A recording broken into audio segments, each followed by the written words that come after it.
Sooner Vision on ESPN Plus is presented by Mathis Brothers, the preferred furniture sponsor of OU Athletics. Upgrade your palace and shop now at mathisbrothers.com.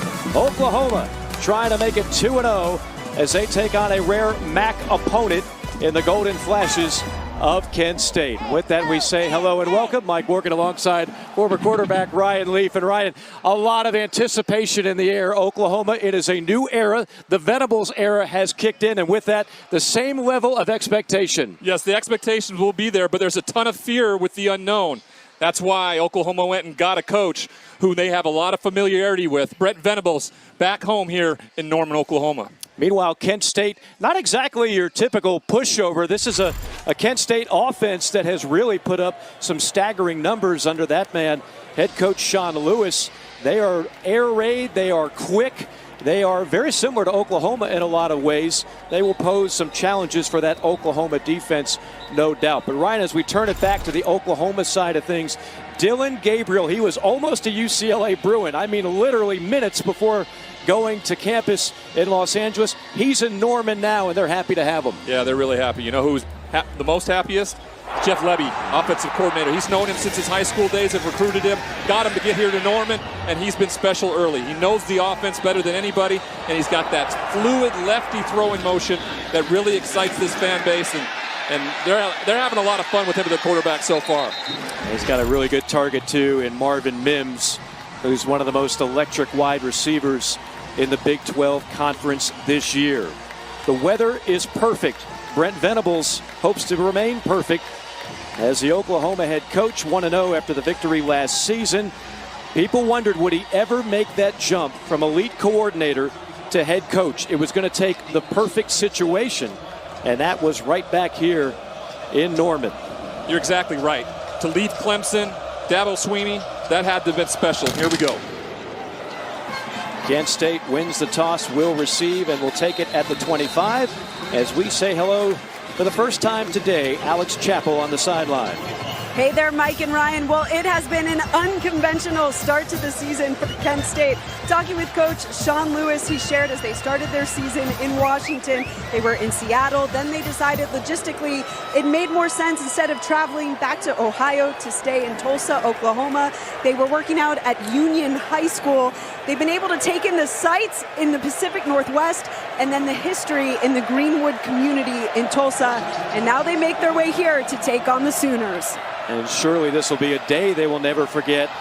Deep ball right off the bat on first down, trying to hit Dante Cephas, a.k.a. the Slim Reaper, their go-to wide receiver, who they believe will be a high NFL draft pick. Colin Schlee is the quarterback for the Golden Flashes, and he is a good one. A redshirt junior out of the state of Maryland, was under-recruited, but in terms of raw ability, the arm, the legs, they believe they've got a star in the making. They're going to go Wildcat. Now Schlee back at the quarterback spot. Gets it. Quick toss to the near side and caught at the 30-yard line. That's Raymond James out of Dayton, Ohio. His second grab of the year for 5 yards. This day and age where everybody's transferring, to see a quarterback sit, learn, and stay is something that we don't see that often anymore in college football, and that's exactly what Colin Schlee did as he sat behind Dustin Crum. Yeah, Dustin Crum was the two-time MAC Player of the Year. Learned a lot from him, but they believe Schlee's top-end potential a little bit better in terms of overall athletic talent. This is 3rd and 5 for Schlee. Pocket collapsing. Schlee has nowhere to run and nowhere to hide. Reggie Grimes, who had a career-best 2.5 sacks last week, picks up one here along with Isaiah Coe. In this game, Colin Schlee can't afford to do anything like this. The ball's got to get out of his hand. He starts to try to make moves and plays with his feet outside the pocket. This is going to be the end result. Reggie Grimes has been playing with some extra inspiration. Alex will have more on that after the punt, but he has been possessed here in the first couple of games of this season. 11-yard loss on the sack. And that'll send the punting unit out. Josh Smith will boot it for the Golden Flashes. Angles it toward the far sideline. And a fair catch caught at the 38 as we check in with Alex. Well, Mike, a broken left collarbone had sidelined Dylan Gabriel for majority of the 2021 season. I had a chance to talk with him this week about returning to the field and just his journey. It had been 350 days since he had faced an opponent, but all the hard work in the offseason, the rehabbing, the conditioning, transferring here to Oklahoma, a place he said was such a great fit.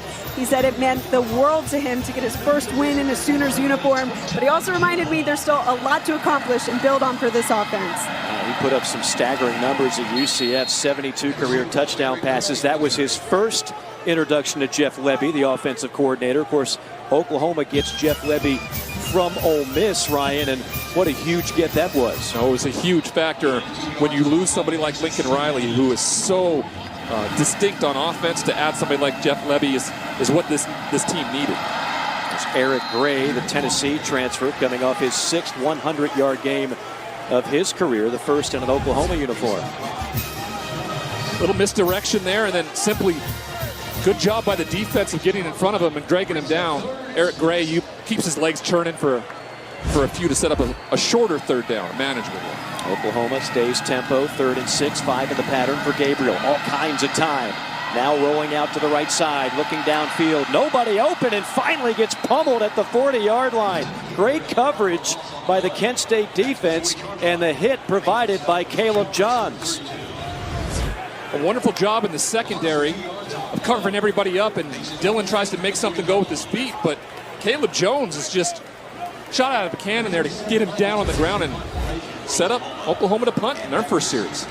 Great job by the Golden Flashes defense. Michael Turk, you might be looking at the best punter in all of college football. He averages nearly 46 yards a punt for his career. Their catch at the 15. It'll be the second series for Kent State when we return from Norman. No score here in the first quarter.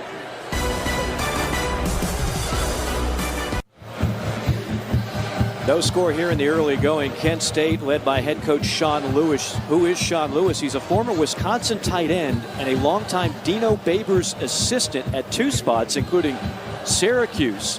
He credits Dino Babers really with this opportunity to get his first head coaching job, and Dino Babers credits him with the success that he's had, saying, quote, "It's not surprising to see Sean have success at Kent State. He's innovative, connects with players. We're all proud of him and enjoy watching his games when we get the opportunity." You never know, Ryan Lee, who's going to give you that first break in the coaching business. For Sean Lewis, it was Dino Babers. It's like anything else when you're a player and you're being recruited. You know, you develop this relationship with someone who's going to mentor you, who teach you. Mike Price was that man for me at Washington State. He's had a ton of in his coaching tree. Dino Babers being one of them. That's right. In between the tackles, straight up the gut. And a positive game for Marquez Cooper, who stands all of 5'6", but he's rocked up. He's about 190 pounds, all muscle. Sometimes when you're that small, you get hidden behind that offensive line and no one can find you. That kind of a Darren Sproles vibe to him. Penalty flags falling. And you might have Sam Allen moving early on the O-line.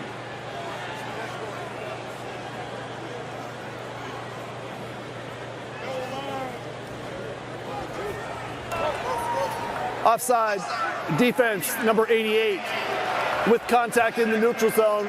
5-yard penalty results in a first down. Instead, that'll be on the defensive tackle, Jordan Kelly, the senior out of Tulsa. This one always baffles me when you're the guy right over the football. I mean, the only thing you're looking at is the football. So just wait for it to be snapped. And so it always makes me laugh. That's exactly what the coach asks him on the sideline. What were you looking at, son? Don't listen, just look. Yep. First down and 10. And again to the ground. Again straight up the gut with Marquez Cooper, the junior out of Gaithersburg, Maryland. And on the stop, it's Agwebu.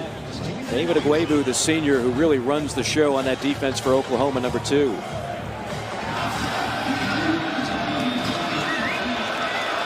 This offense is going to be up-tempo. They're going to make sure they get up to the line of scrimmage so Oklahoma doesn't have a chance to substitute, but then they'll get into their play, and it may take a little bit longer into the play clock.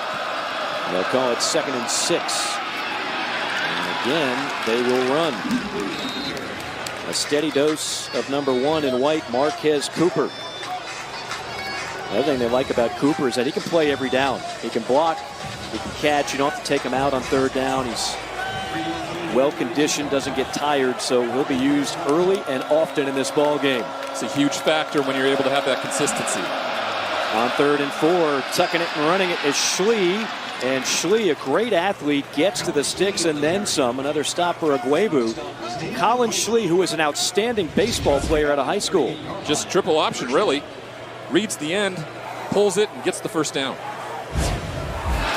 Kent State, much like Oklahoma, not afraid to go up tempo.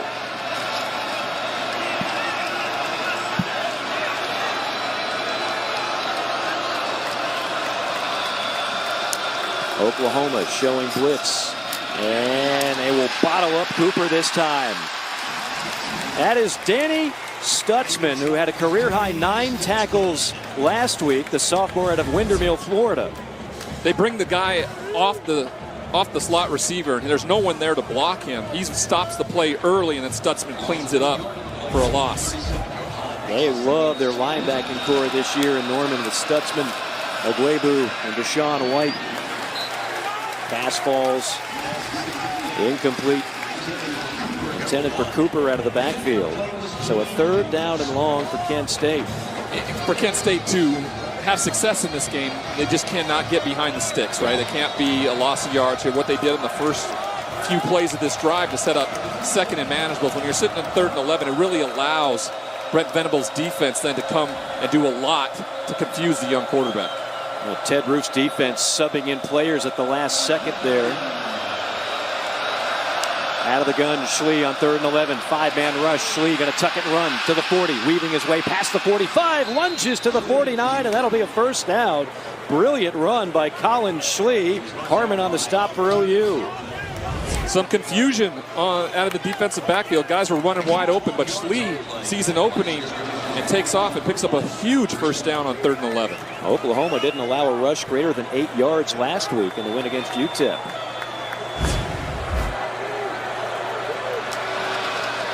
On first down, trips to the near side. Cooper the lone back.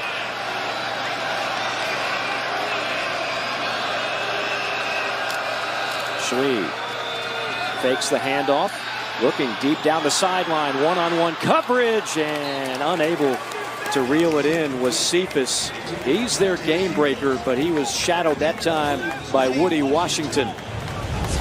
Watch here what the play action, how it freezes the defense, brings the safety down. Now he's got one-on-one down the sideline.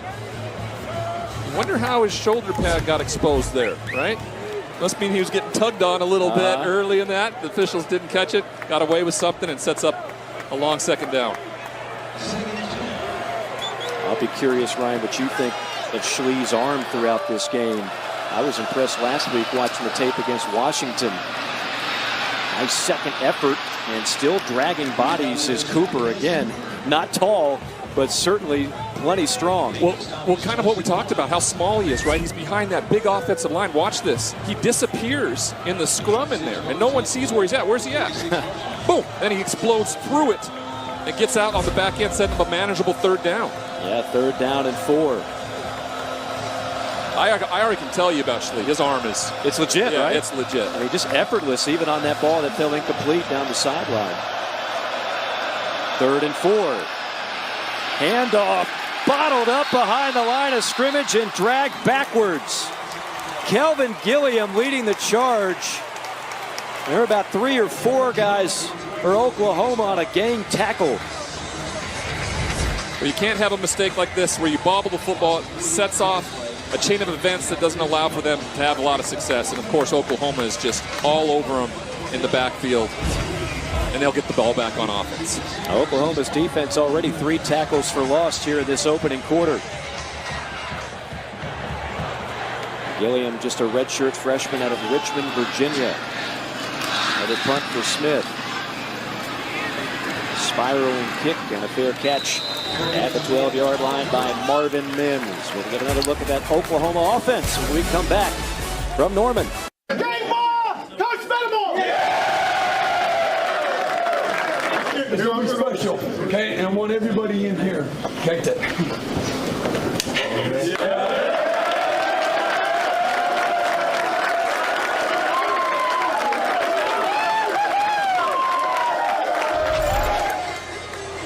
I got to tell you what, we really enjoyed our time with Brent Venables yesterday, and how could you not appreciate that moment, getting choked up, waited so long before we finally took the opportunity. Could have had it years ago, but took the opportunity to come back to Oklahoma. And Ryan, that's one of the few times Brent Venables will ever be speechless, because you talk to Brent Venables, he is a ball of energy. I mean, he is 100 miles an hour. It's palpable, and everybody can feel it. And so it comes across as real as possible. It's why this team has gravitated to him so quickly. Really enjoyed our meetings with the coaching staff yesterday. And a big play in the passing game. That is the first reception for Marvin Mims. Marvin Mims, who has led the Sooners in receiving yards the last 2 years, on pace to have another big one. That goes for 32. Quick snap on first down and dragged down for a loss is Marcus Major. Great pursuit that time by Marvin Pierre. Wonderful pursuit. When Oklahoma gets a first down, and either way, this offense, you want to go. You want to go as quickly as you can. And this is one where the defense was ready. Going up against the same type of offense every day in practice is very helpful. Major had 2 rushing touchdowns last week for OU, and again, no daylight. This time since Marvin Mims, and he's bottled up for a loss as well. So back-to-back negative plays will set up a 3rd down and 12. You know, speaking with Jeff Levy, he talked about how similar the offenses are and how the defenses have been prepared for it. And right there, you saw a perfect example. Nico Bolden from the safety position comes firing down to make the tackle for a loss. 3 wide set for Gabriel. With Major to his left. 4-man rush by Kent State. Underneath and incomplete, intended for the tight end Braden Willis, who had 2 touchdowns last week. Nico Bolden had great pressure right in the face of Gabriel as he tossed it. 4th and 12 from the 42-yard line. Michael Jordan in punt formation for Oklahoma. And team to receive for Kent State is number 12. So the Oklahoma offense sputtering here in the early going. Turk boots another one. And racing up to the 15 of fielding is James. James knocked down at the 27-yard line. And a penalty flag is on the field. That's all the way back on the side of the field where Oklahoma punted it.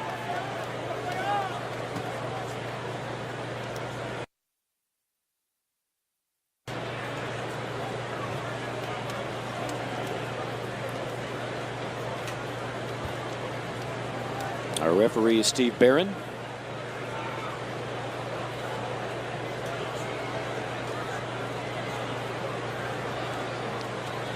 Steve Barron not missing bench press days. Oh, I walked by him pregame. I mean, are you kidding me?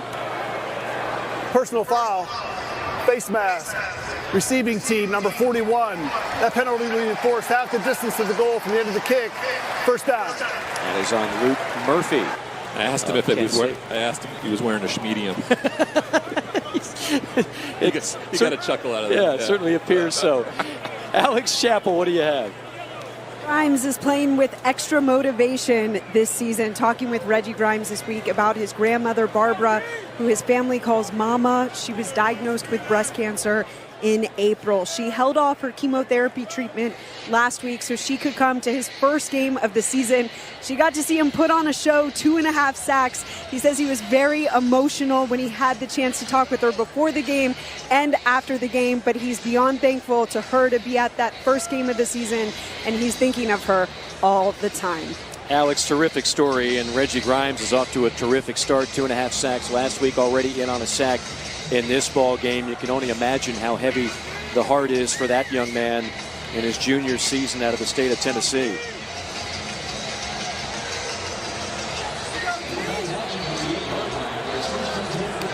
The 3rd series of the quarter for Kent State after the 44-yard punt and then the penalty.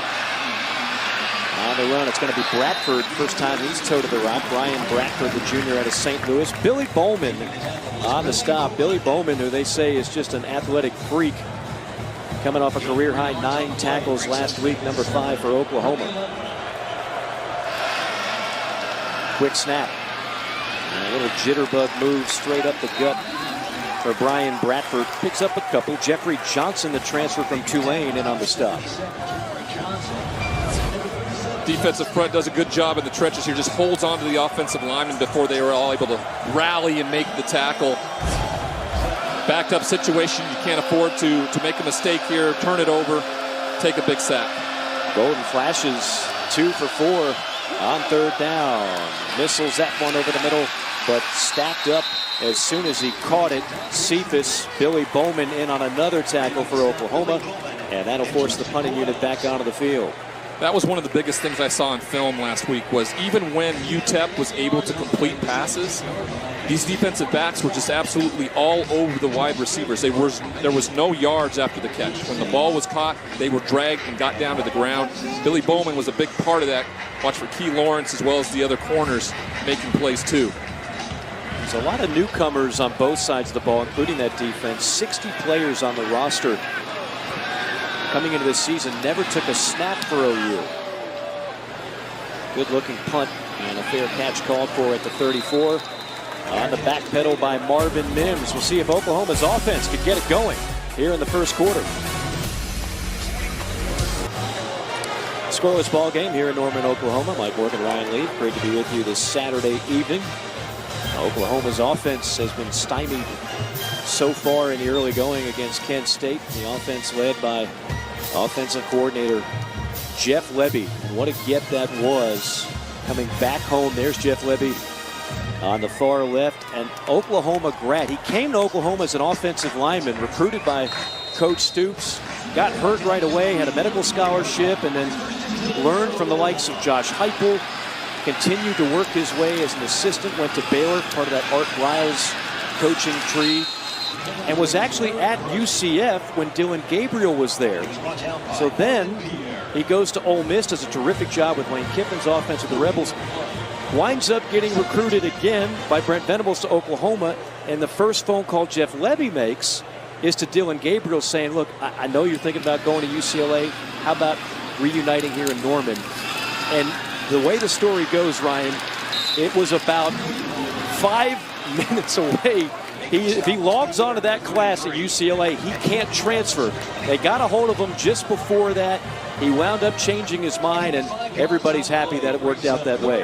Everybody, especially Jeff Lebby, offensive coordinator, with the familiarity of Dylan Gabriel, and have known him since he was in high school in that family. It was all really meant to happen. Gabriel on target there to Braden Willis, the tight end who had 3 grabs, 2 touchdowns last week in the victory over UTEP. Gabriel comes into this game with 72 career touchdown passes.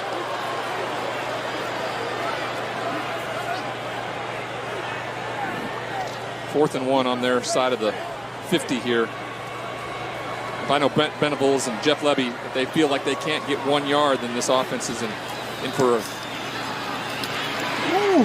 It was close, but stumbling just enough ahead of the chains is Marcus Major. The first down brought to you by Paycom. With Paycom, employees do their own payroll. Yeah, you heard that right. Learn more at paycom.com. First down means they can start rolling, right? Start being quick, get into their offense. Eric Gray back in a tailback for Oklahoma. Gabriel from the pocket. Now gets some heavy pursuit. Breaks out of a tackle, but goes down on the second effort. The second wave led by Caleb Johns, the middle linebacker. A loss of 7 on the play. Dylan Gabriel had a couple guys running down the field. He just didn't feel comfortable enough to let it go. Loses his shoe. And then Caleb Jones comes back. Watch number 3 here. Just blow by the safety. He just didn't feel comfortable planning and letting it go with the pressure that was at his feet. I think everybody, over 80,000 fans here in the stadium, a little stunned with the offense so far. Gabriel that time knocked away. Blanket coverage on Theo Weiss, the intended target. First time he's been targeted. DJ Miller says, I'm there. That would have been his 4th read in the progression. He gets to him, but it's a little too late because Weiss comes out of his break open, but by the time the ball is delivered, defensive back Miller is right there on the spot to knock it away.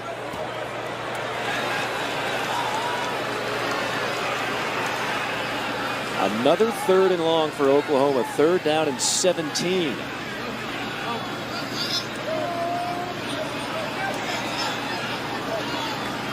Sooners 0 for 3 on 3rd down today. Gabriel, 5 in the pattern. From the pocket, rifles it complete, but immediately knocked down J.J. Hester. All right, what do you do here, Ryan Leaf? Well, I suspect that they're going to go for it once again, but it looks like they're going to punt it away. Sometimes that's like penance. You know, Jeff Levy's up there in the box going, hey, well, I'm not going to let you go for it, but you haven't converted enough for me on 3rd down. We're going to punt it, and there's a little penance for that. Help me, help you. Yes. On 4th and 4, they will elect to go field position. Michael Turk, one of the best in the business, angles this one inside the 10. Perfectly done. Kent State will be behind the 8 ball, starting their drive from their own 7-yard line. So with just 48 seconds left to go in the first quarter, bit of a stunning score here. No score. Well, it's been a stunning day, right? Yes, we watched Appalachian State take down Texas A&M in College Station. My Cougars go to Wisconsin and jump around and find a way to win. So, yeah, you don't want to get into these types of games where they prolong, because it just builds confidence in a team like Kent State. You never know when the next Marshall Thundering Herd upset's going to come. They knock off Notre Dame in South Bend today. Tough start for Marcus Freeman here. On 1st down, nowhere to go. Dragged backwards on the wallop, Jalen Redmond. I will say what will make these Sooner fans happy is that they have this defense, right? This defense is going to shut down anybody they play. They're exceptional at what they do. Just a matter of getting into that fluidity on offense. When they do, they're potent. 4 tackles for loss already for this Oklahoma defense. They'll be pinning their ears back here on 2nd and 13. Schlee out of the gun. Corrals the high snap. Takes it himself toward the edge and shoved out of bounds at about the 11-yard line by Jaden Davis.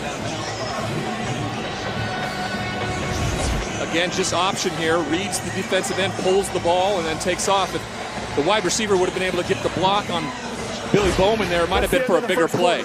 Timeout. So the first play of the second quarter will be a 3rd and 7 for Kent State. Kind of a surprising score through the first 15 minutes. We're scoreless here in Norman. Beautiful Memorial Stadium, another sellout crowd. Sooner Vision football on ESPN Plus is brought to you by Fowler Auto Group. Being friendly, helpful, honest, and fair, this is what drives us. And by Paycom. What if your employees could do their own payroll? With Paycom, they can. See how at paycom.com. On a 3rd and 7. And getting 1st down yardage. Brilliant run by Colin Schlee. And right now, that man, Brent Venables, has to be concerned about what he's seen thus far. Defense strong, Ryan. The offense has sputtered. When you struggle offensively, the crowd doesn't get a chance to get into the game, and then Kent State starts to gain a little confidence, and Colin Schlee right there is just magnificent carrying the rock and picks up a 1st down. Colin Schlee is going to, without a doubt, be one of the best quarterbacks in the MAC this season. He was under-recruited coming out of high school. He was just kind of scrawny, and he was a big-time baseball prospect. And that man, Sean Lewis, came in and said, no, son, I see a role for you as a quarterback. If you stay with it, he stuck behind Dustin Fromm, 2-time MAC Player of the Year, waited his turn, didn't go to the portal. Now they're going to fake the Wildcat and again go back with Schlee in the gun. Second time they've done that razzle-dazzle. Schlee tosses in the flat, caught, and past the 30 out to the 32-yard line. Raymond James, well-developed play, will move the chains for Kent State. Incredible job here by Schlee. Watch this. It's a triple option. He pulls it. Now he's got an option to pitch it, but now the pitch man is a wide receiver, and he just simply tosses it out there like it's no problem to his wide receiver to pick up the 1st down. And Sean Lewis's offense has been setting all kinds of marks in the MAC conference. Schlee, boy, does he move well. Schlee with a penalty flag tight ropes the sideline, out of bounds at the 45-yard line. We'll see what the laundry's all about. It's going to be a free play, and if he would have noticed that, he would have maybe taken a shot down the field. But again, right over the football. I talked about the crowd noise. There really isn't any. Offside. Right? This is an 80,000. That penalty is declined. The result of the play is a first down. Timeout for an injured player. 80,000 plus. Pretty quiet. Now, this is the third time we've seen guys jump off sides for Oklahoma. That means that Kent State's they're allowed to really use a hard count, and they've gotten to jump a few times right in front of the football. Is it me, or does this game almost have a week one feel to it, where you're still working out the kinks, maybe a little sloppiness, but this is the second week of the season. This is looking a lot like the LA Rams the other night against Buffalo, right? And really sputtered out the gate. They didn't play at all in the preseason. We're watching it play out here, you know. Sooners fans got to be thinking, come on, let's get a turnover. Let's make something happen. And it might have to be on the defense's shoulders early to get this thing rolling. First and 10 from the 45-yard line for Colin Schlee in this Kent State offense. Neither team has taken a visit to the red zone so far. Just getting into plus territory has been a challenge, but Kent State's got a chance to do that here. Just 5 yards away from midfield. Schlee, handoff, stuffed. Drop for a loss. Reggie Grimes, another tackle for loss, a loss of 3. Incredible job by Reggie Grimes. Watch him just read down the side, shed the block from the pulling guard, and just consume Marquez Cooper for the tackle for loss. Grandma Barbara watching, no doubt, enjoyed that play as well. Second down, 13.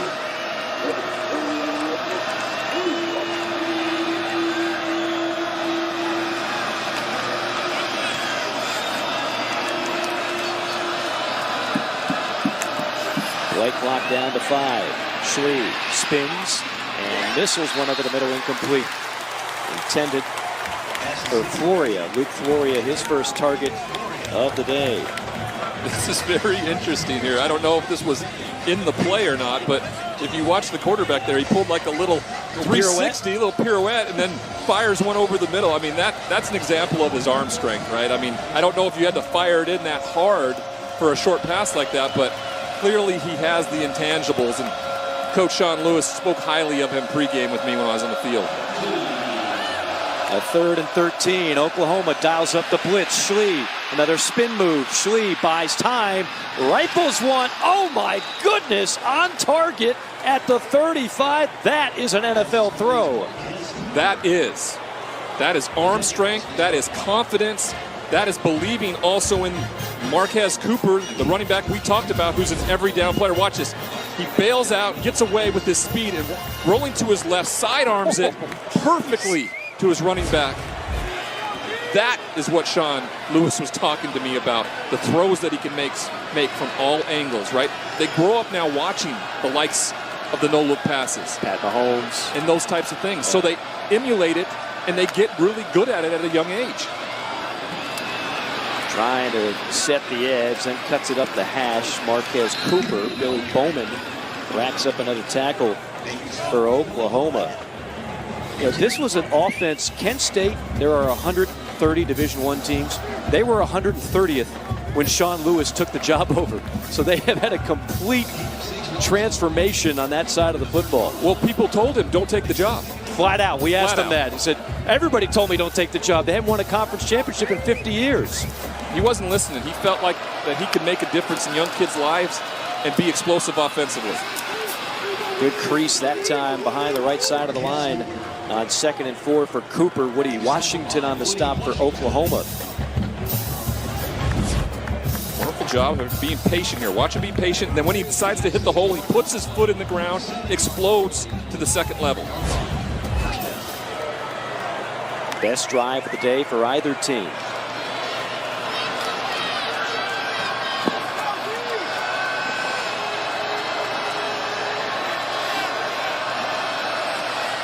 This will be the 12th play of the drive. Schlee gets it right into the belly of Cooper, who plows ahead. Might have squeezed out a yard. It'll be 2nd and long. When you look at Marquez Cooper there, right, the 5'7", Oklahoma, number 8, lost his helmet during the play, must sit out for 1 down. 5'7", 190-pound running back, just get enveloped, right, by Jeffrey Johnson, 6'2", 305-pound defensive tackle there. He just disappears on the tackle as he hits the ground.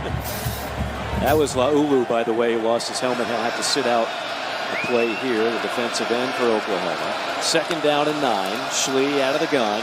He's looking to run. Schlee weaving and lowers the shoulder, staggers forward to the 16-yard line. Stutzman on the stop for Oklahoma.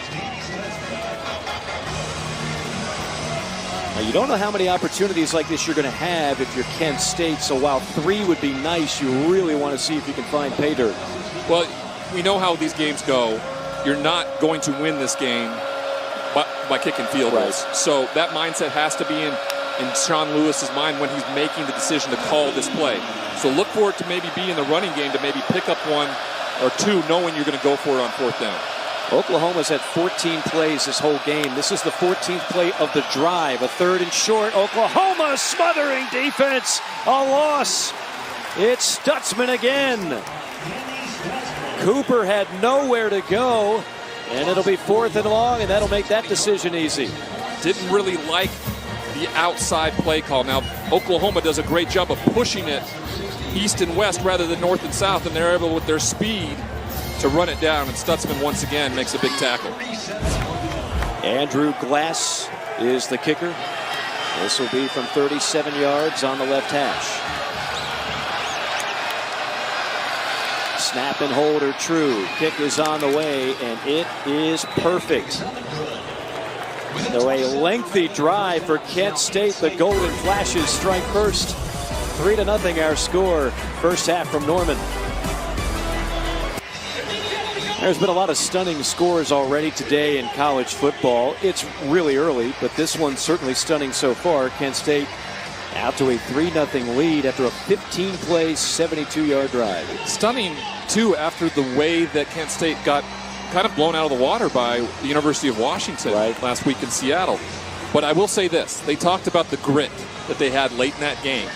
Not giving up a touchdown late and then turning around and getting one on their own. Something that can motivate, push them forward to the next game. And clearly, they've benefited from their time together, kind of coming together with this 10-day road trip. Yeah, 10 days. Most of it they've been in Tulsa. In a hotel, you still had study group every day, 1 to 5. Not sacrificing the life of a student athlete, but the coaching staff was pretty adamant about the fact they think it was a positive to be together on the road that long. Bowman on the return, lassoed down at the 13, a violent hit. And it will not be very good field position for Oklahoma when we come back. Sooners still down 3-0. Back with you from Norman, a surprising score midway through the second quarter. Kent State leading at 3-0. The drive summary brought to you by Fowler Auto Group, being friendly, helpful, honest, and fair. This is what drives us. And so far, the Oklahoma offense, which has been held in check to just 49 total yards, rather. And you see, Ryan, the drive chart. 3 plays, 4 plays, 7 plays. None of the drives have gone farther than 30 yards. You know, looking what Jeremiah Johnson talked to us about this week and the familiarity with the offense, very similar in what both teams do. If you're a defensive player for Kent State, what you're seeing, what your eyeballs are telling you when you're trying to react is very similar to what you've seen all fall camp. So nothing's confusing them right now. They've been very good on the defensive side of the football. Gabriel, the lefty, lasers that one in, and that'll be a first down. Second effort.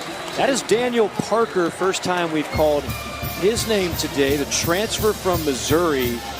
And remember, he missed the first game. As the coaching staff described it, he missed it due to the sniffles. This day and age, you got to be careful of those sniffles.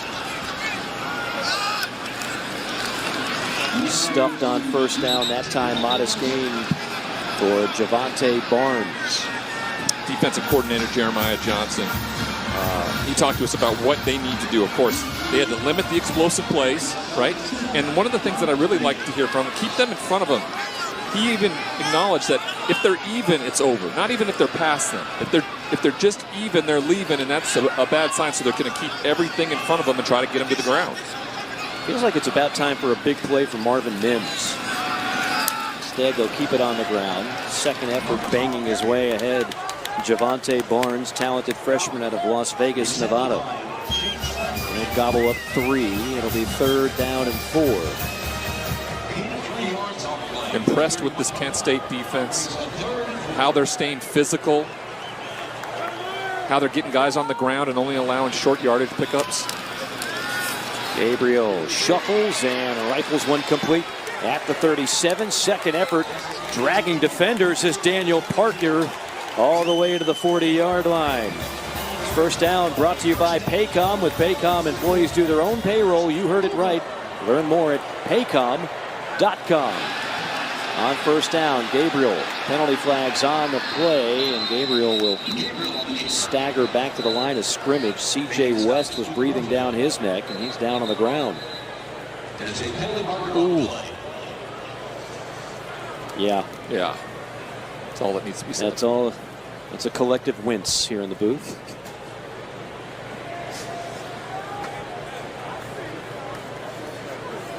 Meanwhile, I see 2 penalty flags. I see one near the Oklahoma 40 and the other one near the Kent State 40. There are 2 fouls on the defense. Offside, number 34. That penalty is declined. Substitution infraction, 12 players. 5-yard penalty will be enforced. First down. All right, so Oklahoma catches a break. We haven't had too many penalties. Been a rather clean first half thus far, but there's the infraction on the substitution. When you try to make a substitution, when you got a team that goes fast with tempo, you get caught, and that's exactly what happened there. So you had the 12 on the field, and then of course the guy running off the field was offsides because he was on the other side of the line of scrimmage as he was running off the field, not in time. It gives him a quick 5 yards to set up a very big play opportunity time, 1st and 5. We know what the advantages are running up tempo, but as a former quarterback, is there anything that you found more challenging with up tempo that maybe you missed out on without spending more time? Sometimes I wanted to fully understand what I was going to get defensively. And when you're going up tempo like that, you make them commit really to what they're doing. So you, as a quarterback, you love it. Again, Oklahoma's ground game has been completely held in check. Before that last play, 6 rushing yards in the half. It's not for a lack of trying. They've run several run plays, but they have not found a whole lot of creases. On second down, back to the ground, and again, nothing there. Javante Barnes is bottled up. It'll be 3rd down and 4. 13 rushes for 7 yards right now for the Sooners. And you know who's up at the line of scrimmage almost all game so far? DJ Miller, right? A corner playing in a nickel kind of position has really made an impact. Watch him way up here at the line of scrimmage. He just explodes right there, dives underneath the big left tackle and makes the play. On 3rd down, clean pocket. Gabriel broken up on the play. Intended for Jalil Farouk, who caught a pass last week, but terrific coverage. That's their best cover corner, number 21, Montre Miller. Michael Turk is in punt formation for Oklahoma. And back to receiver Kansas. We've been bragging about Michael Turk, but we didn't think we'd see him this often in the first half. One of the top punters in college football. And he misfires on this one. Bad punt off the side of his foot. It'll be decent field position for Kent State. 3-0. Golden Flashes with the lead here in the first half. Colin Schlee, the young quarterback from Kent State, has filled the role today. Using his feet, he's in firm control of what they're doing in the offense, especially with the triple option. And then he's making big plays outside the pocket here. Running the game, running the ball, and then here spins out and watch this throw. Going to his left, sidearms it, puts it perfectly on the sideline. Yeah, that's a catch, Mr. Schlee. Keep it going. Yeah, that's a throw of the game. And really the passing game advantage today has gone to Kent State. Brian Bradford picking up first down yardage on that play. Colin Schlee has been smooth, battle tested again. A road trip last week against Washington. And there you see the screen set up for Brian Bradford. First down yardage, 5 minutes remaining in that first half. A 3-0 game. Kent State's going to take on Georgia in a couple weeks. They've got maybe the most brutal non-con schedule in all of college football. Stonewalled that time was Brian Bradford. Jordan Kelly and Jalen Redmond bottled them up. The game plan offensively, what Sean Lewis and his staff have put together of taking their time, using the up-tempo to make sure they're seeing a lot of the similar looks on defense, but then finding the play you want to be in. Here's another example of looking like they're lining up in the Wildcat, put Schlee out at the wide receiver position, and now they'll move back again. This is the third time they've done that. Well, Oklahoma isn't really reacting to it too much, maybe knowing they're going to bounce back into it. And every time Schlee winds up taking the snap, immediately hands off to Bradford, tripped up by Billy Bowman, who racks up another tackle after a gain of 5. And this is what we were talking about. I mean, you can design your schedule in a myriad of ways, but at Washington, at Oklahoma, at Georgia, I mean, that is murderer's row out of conference, but a lot of people think this Kent State team will be in the MAC championship game. Well, Coach Lewis talked to us about the life lessons learned by playing this type of schedule, the adversity you have to overcome, because no one expects you to be in these games. And look right now, this is exactly what they're playing the game for.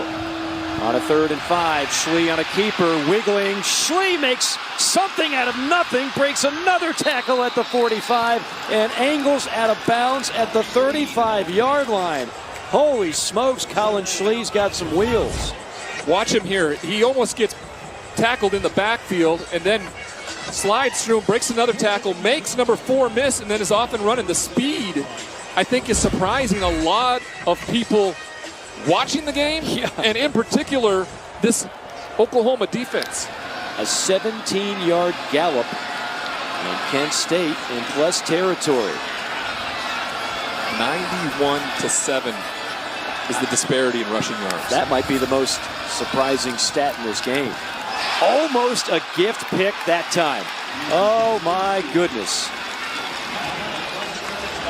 That was thrown right at Ethan Downs, the defensive end. As a quarterback, you never really take into consideration when you have a defensive lineman, in particular the end, drops back into coverage. Now, Colin Schlee had probably never seen that type of zone drop right there. So, of course, he wasn't looking. And you can't expect a guy like Ethan Downs, who doesn't use his hands to catch the football, to pull it in. But great job of knocking it down. A 2nd and 10. Schlee straight ahead running. Bradford stopped for a loss. Isaiah Coe, big number 94, plugging up the middle. It'll be a loss of 1. Here comes 605 pounds of defensive front, taking the young running back down to the ground for a loss. I did quick math there. I like that. Was good. Yeah. How about this for Matt? 7 tackles for loss for the Oklahoma defense. And this will set up a 3rd down and 11. Trips to the near side with Schlee out of the shotgun. He can use his eyes. He's got a one-on-one matchup to the top of your screen. And a timeout called by Kent State. First of its kind for the Golden Flashes. Kent State has called their first charge timeout of the half. Full timeout. Big 3rd and 11 coming up when we come back from Norman. Kent State trying to tack on to a 3-0 lead. Another impressive drive as we look at our Phillips 66 upcoming schedule. At Nebraska. Last year, Oklahoma defeating the Cornhuskers here at the friendly confines. That'll be in Lincoln. And K-State at TCU. Texas on October the 8th. Always a huge game on the schedule. It'll wrap up November 26th in Lubbock against the Red Raiders. On 3rd and long. Shotgun snap. Pass complete near the 30. Wiggling. And second effort by Dante Cephas. That is why they believe he is going to be an NFL wideout in the very near future. I was a little skeptical of him going back inside there because it looked like he had some opening to the outside, but he makes it work and gets it by a few inches. Drive continues. Fresh set of downs. Schlee, not this time. Buried in the backfield. Danny Stutzman has had a terrific first half, a loss of 2. Stutzman's a great name for a linebacker. Isn't it? It just is. Stutzman. He just stops people in their tracks right there for another tackle for loss. Kind of use it as a verb. He got Stutzman. Oklahoma has called their first timeout of the half. 30-second timeout. Timer, please reset the game clock to 1:23. 1:23. We've talked a lot about Sean Lewis in this first half and what he has brought to the table at Kent State. This is before the game, getting everybody hyped up and loose and ready to go. I mean, again, they're playing with house money, right? And nobody expects Kent State to come into Norman and have a chance of winning this game. Going around, we're talking about a former tight end for Wisconsin. So he's not a finesse guy, even though he's an offensive mastermind. He's got some toughness behind that beard and bald dome. You know, we sat down around the 40-yard line talking before the game, and he looked at me and he said, "How great is this? Yeah. To be in this atmosphere." Oh, yeah. He loves what he gets to do. I told him I love what I get to do. I get to go to these great college cathedrals every single week and call football games, and we both were like sitting in a lot of gratitude together, and clearly his team is showcasing that.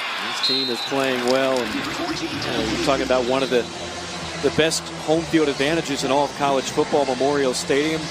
29 of the last 30 contests here. Oklahoma has called their second charge timeout of the half. 30-second timeout. Oklahoma has been a winner. The 142nd consecutive sellout. The only streak longer belongs to Nebraska, speaking of the Cornhuskers. And you look at Oklahoma, I mean, first of all, no program in college football has won more games in the 21st century than Oklahoma. They had a streak of 6 consecutive Big 12 titles before last year when Baylor took the crown. Now the question becomes, okay, Coach Venables in town first year. Can Oklahoma take the trophy back this year? Well, I think with what this fan base has witnessed over the last 7 years with Lincoln Riley at the helm, right? It's been offense, explosive. Alex Grinch has had to try to catch up with the defensive side of things, and then you bring in Brent Venables, and you hope that you can keep the same type of offensive explosiveness and still have the great defense behind it. That play had no chance. Trying to set up what looked like a little bubble screen. Oklahoma had players all around Devontae Walker, including number 9, DJ Graham. 4th and 7 from the 24-yard line. So the drive will stall and another field goal attempt. Wonderful recognition here. He's almost right there in the backfield, making the tackle as the ball is being thrown to Devontae Walker. Last hit from 37 earlier. This will be from 41. Again from the left hash.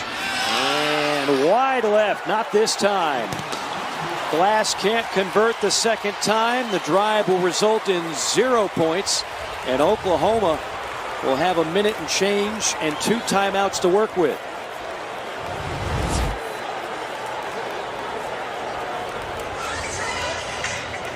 Snapped it a little to the left there. Now this sets up for Oklahoma to really finish the half because they used the timeout, right? By using the timeout, they secure some clock time. Still have 2 timeouts in their pocket, as well as the ball coming out in the second half. So this could really be, a flip of the scoreboard if they're able to be successful offensively. Hey, you'd like to get something positive. I mean, 77 total yards in this first half. I'll add on to the total as Eric Gray catches it out of the backfield. 6 yards, 2nd and 4. Quickly lining up for second down. Gabriel from the pocket slings one complete at the 37, banging bodies at the 40 and down to the 43-yard line. That is Theo Weiss. Would have liked to see him get out of bounds there, simply just to stop the clock. It stops it for the first down. I get it. Gets out of bounds. They would have had a little more time. Empty backfield, 5 wide, and a penalty drops.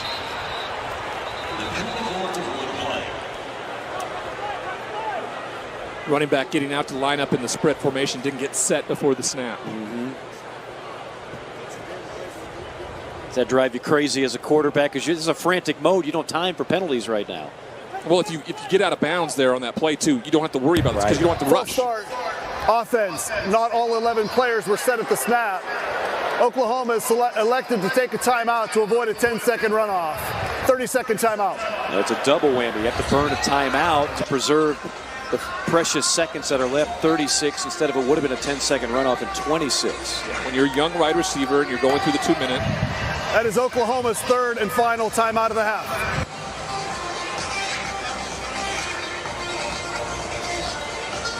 All right. That is their third and final timeout.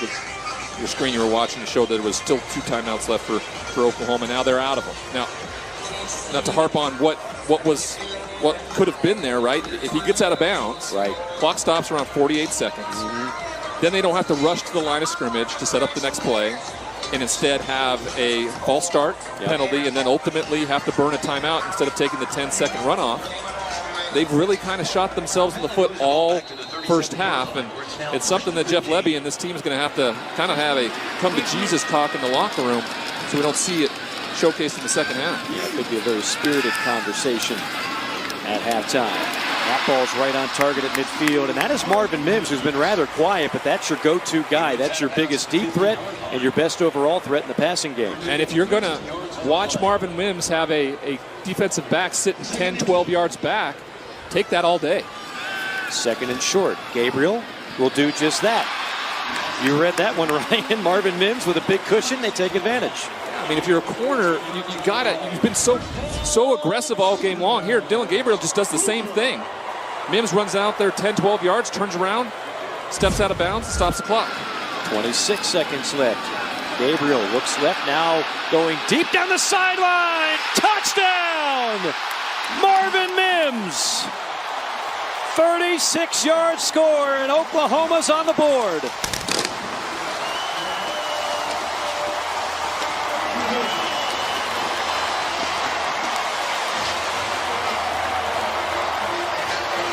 When we asked the coaching staff, Ryan, what do you like most about Marvin Mims' top end speed? Those 3 words on display right there.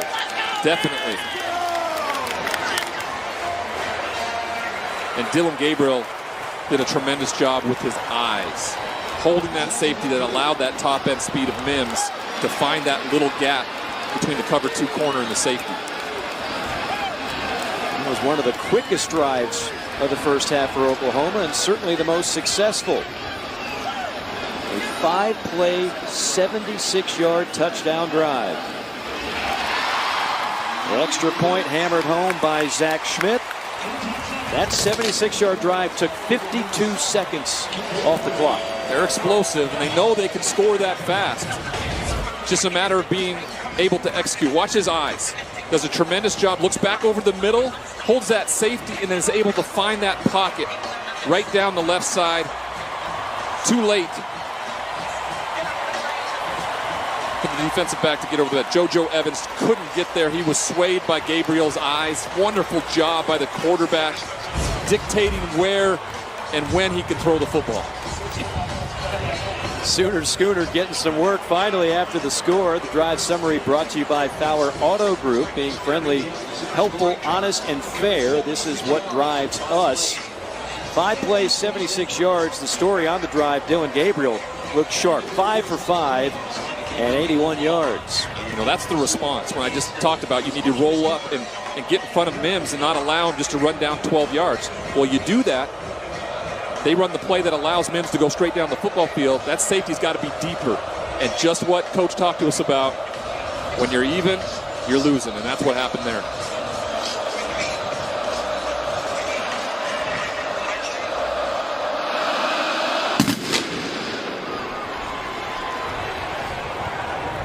Fielded at the goal line. Cooper dropped it, scooped it up.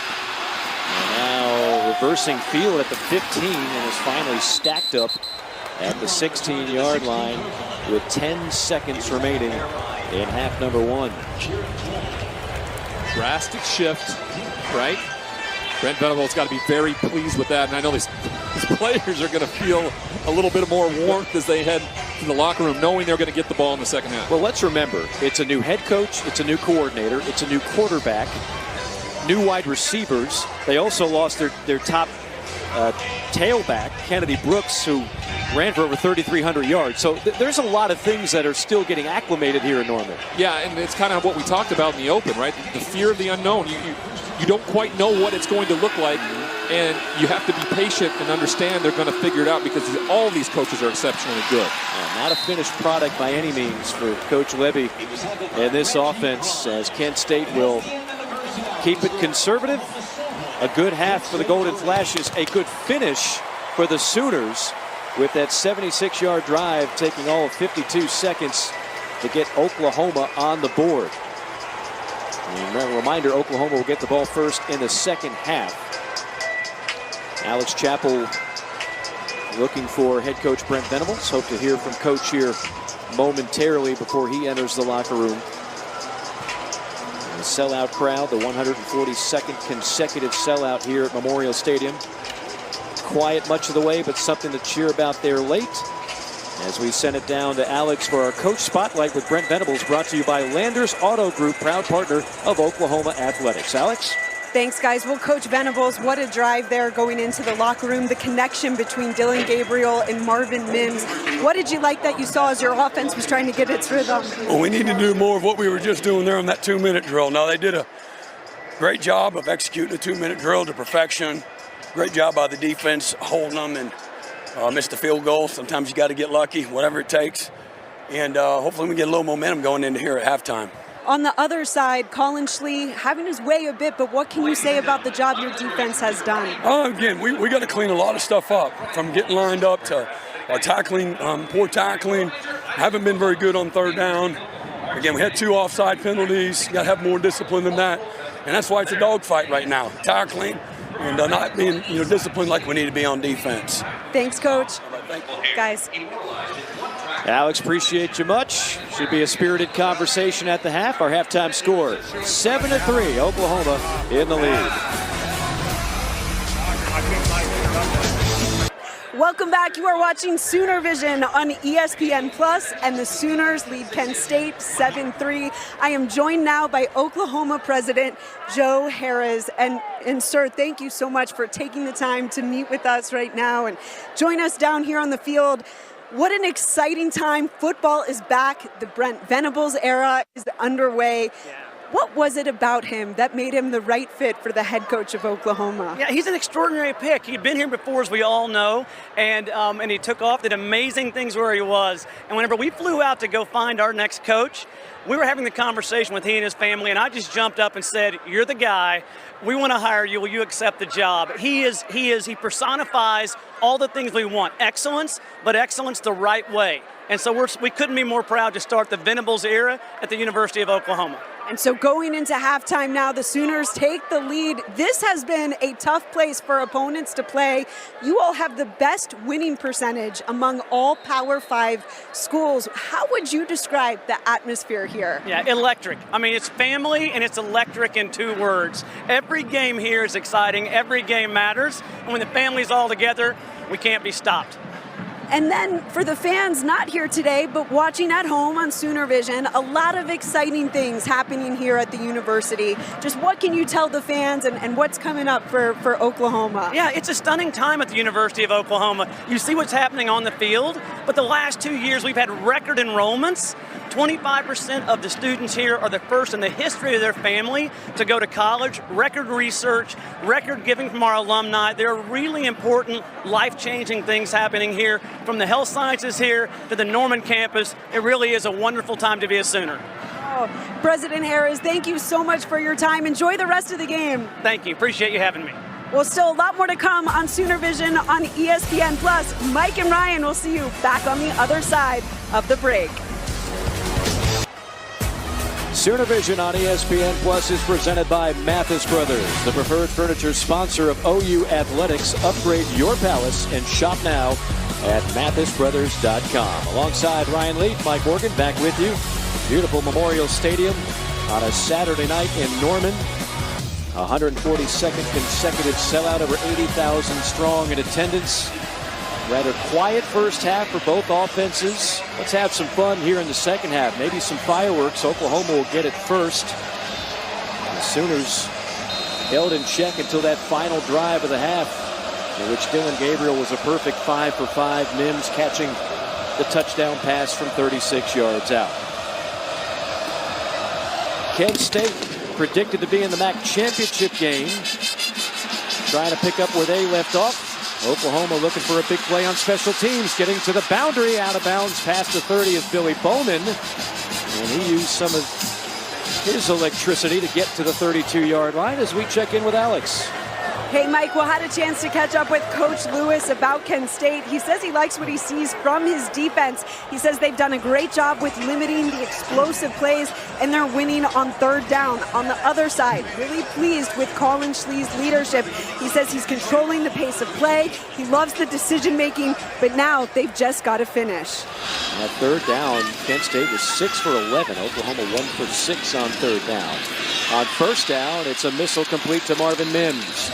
Marvin Mims, the highly decorated prep star out of Lone Star High School in Frisco, Texas, poised to have another big year in the Big 12. And they're just taking what they give him right now. Marvin Mims is running out to about 5 or 6 yards or wherever the defensive back is, and Dylan Gabriel's been right on the spot with him. Gabriel with time, deep shot down the sideline. Mims got tangled up, all kinds of contact, and there is the flag at around the 10-yard line. JoJo Evans might have gotten away with the first infraction, but not the second. When you match up one-on-one like that, and you allow that much time for Dylan Gabriel. Pass interference, defense number 23, 15-yard penalty enforced from the previous spot, automatic first down. And when you don't get your head around to see where the ball is, you're most likely going to run it. And if you're a good wide receiver like Mims has been able to, his ability to come back through the body, right, that allows the penalty to be called much easier by the official. Gabriel, quick pass into the flat, caught at the 45. That's Drake Stoops. And if the last name sounds familiar, of course, the son of the legendary head coach Bob Stoops. Stoops had 2 grabs last week in the victory over UTEP. That one goes for 5. Second down. Behind the left side of the line, first down yardage for Eric Gray. Eric Gray, who was a Jeremy Pruitt recruit at Tennessee, winds up transferring to Oklahoma. And the first down is brought to you by Paycom. With Paycom, employees do their own payroll. You heard it right. Learn more at paycom.com. Quick snap on first down. Another pass complete. Another reception for Drake Stoops, the senior out of Norman. Wonderful route here, perfectly thrown ball, and watch him keep continuing to come back to the ball. That's what a receiver has to do for your quarterback, because it doesn't allow for Weezy Richardson to come through his body. Gray grinds his way for a few more behind the right side of that offensive line. First down, Sooners. Oklahoma picking up where they left off on the last drive of the first half. First drive of the second half looking good. Again, the ground game. And that time Gray taken down after a gain of a couple. Nico Bolden on the stop for Kent State. I'm really impressed with these safeties for the Golden Flashes and their ability to come downhill. Watch him meet him in the hole and just absolutely decleat him onto the ground.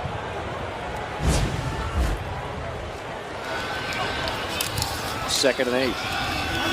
Again, it's going to be Major breaking a tackle at the 10, and he'll skip into the end zone. Touchdown, Oklahoma from 16 yards out.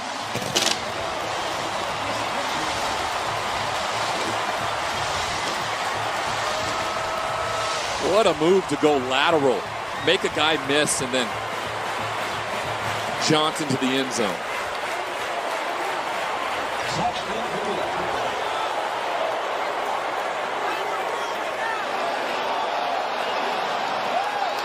Seven-play, 68-yard drive, and that only took 2 minutes and 13 seconds. Schmidt hammers home the extra point. It's a 14-3 ball game.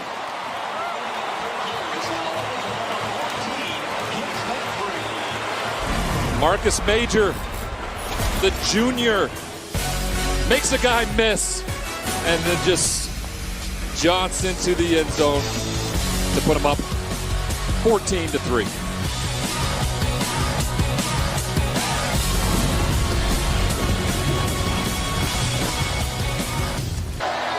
Now this drive summary brought to you by Fowler Auto Group. Being friendly, helpful, honest, and fair.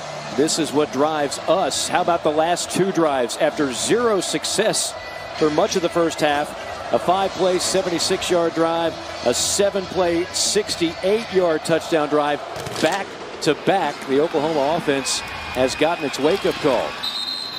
You'd say it was a matter of time with this offense and how explosive they can be. But I do think the connection between Gabriel and Mims there at the end of the second half and how it started and kind of kick-started this drive as well. The big penalty down the football field helped.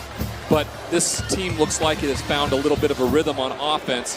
And we'll see if the defense can contribute right back here in the second half. And let's see how the Oklahoma defense comes out. I mean, they took Colin Schlee's best shot. Colin Schlee put on a display. I know the scoreboard doesn't indicate it, only 3 points, but he was terrific in the first 30 minutes.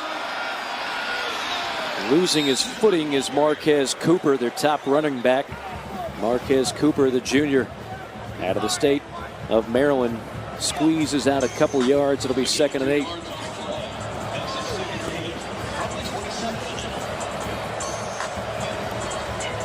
All right, this is the fourth time they've done this tonight where they've lined up in Wildcat.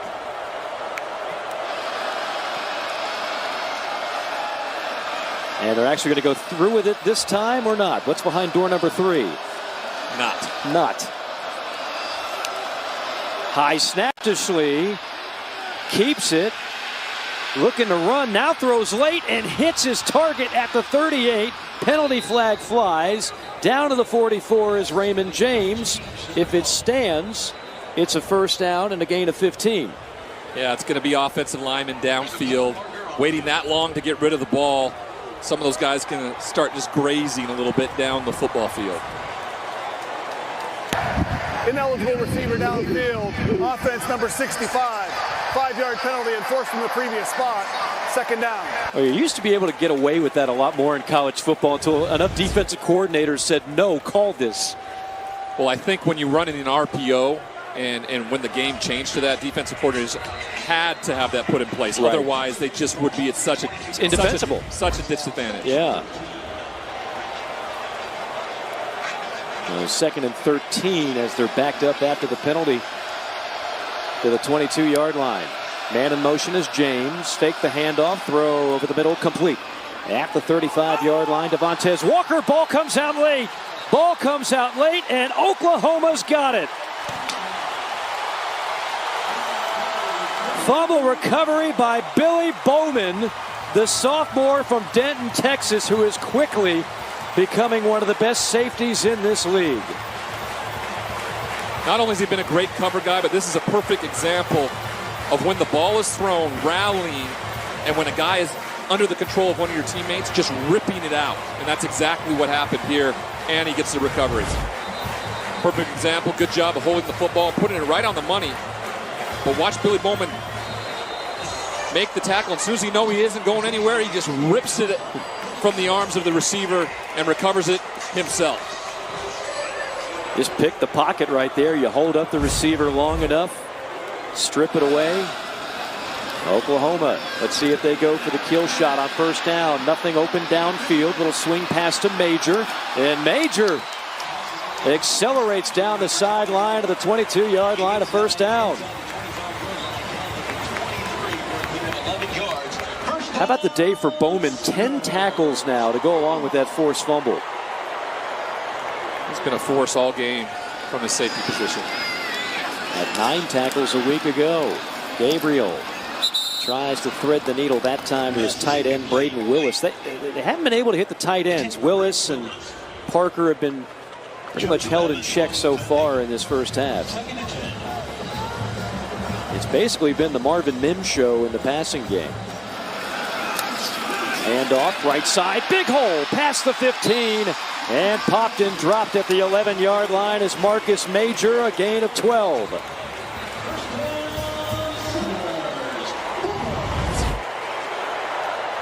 Officials timeout for an injured player. The offensive line had to have been challenged at halftime, really opening up a big hole for Major to get the first down.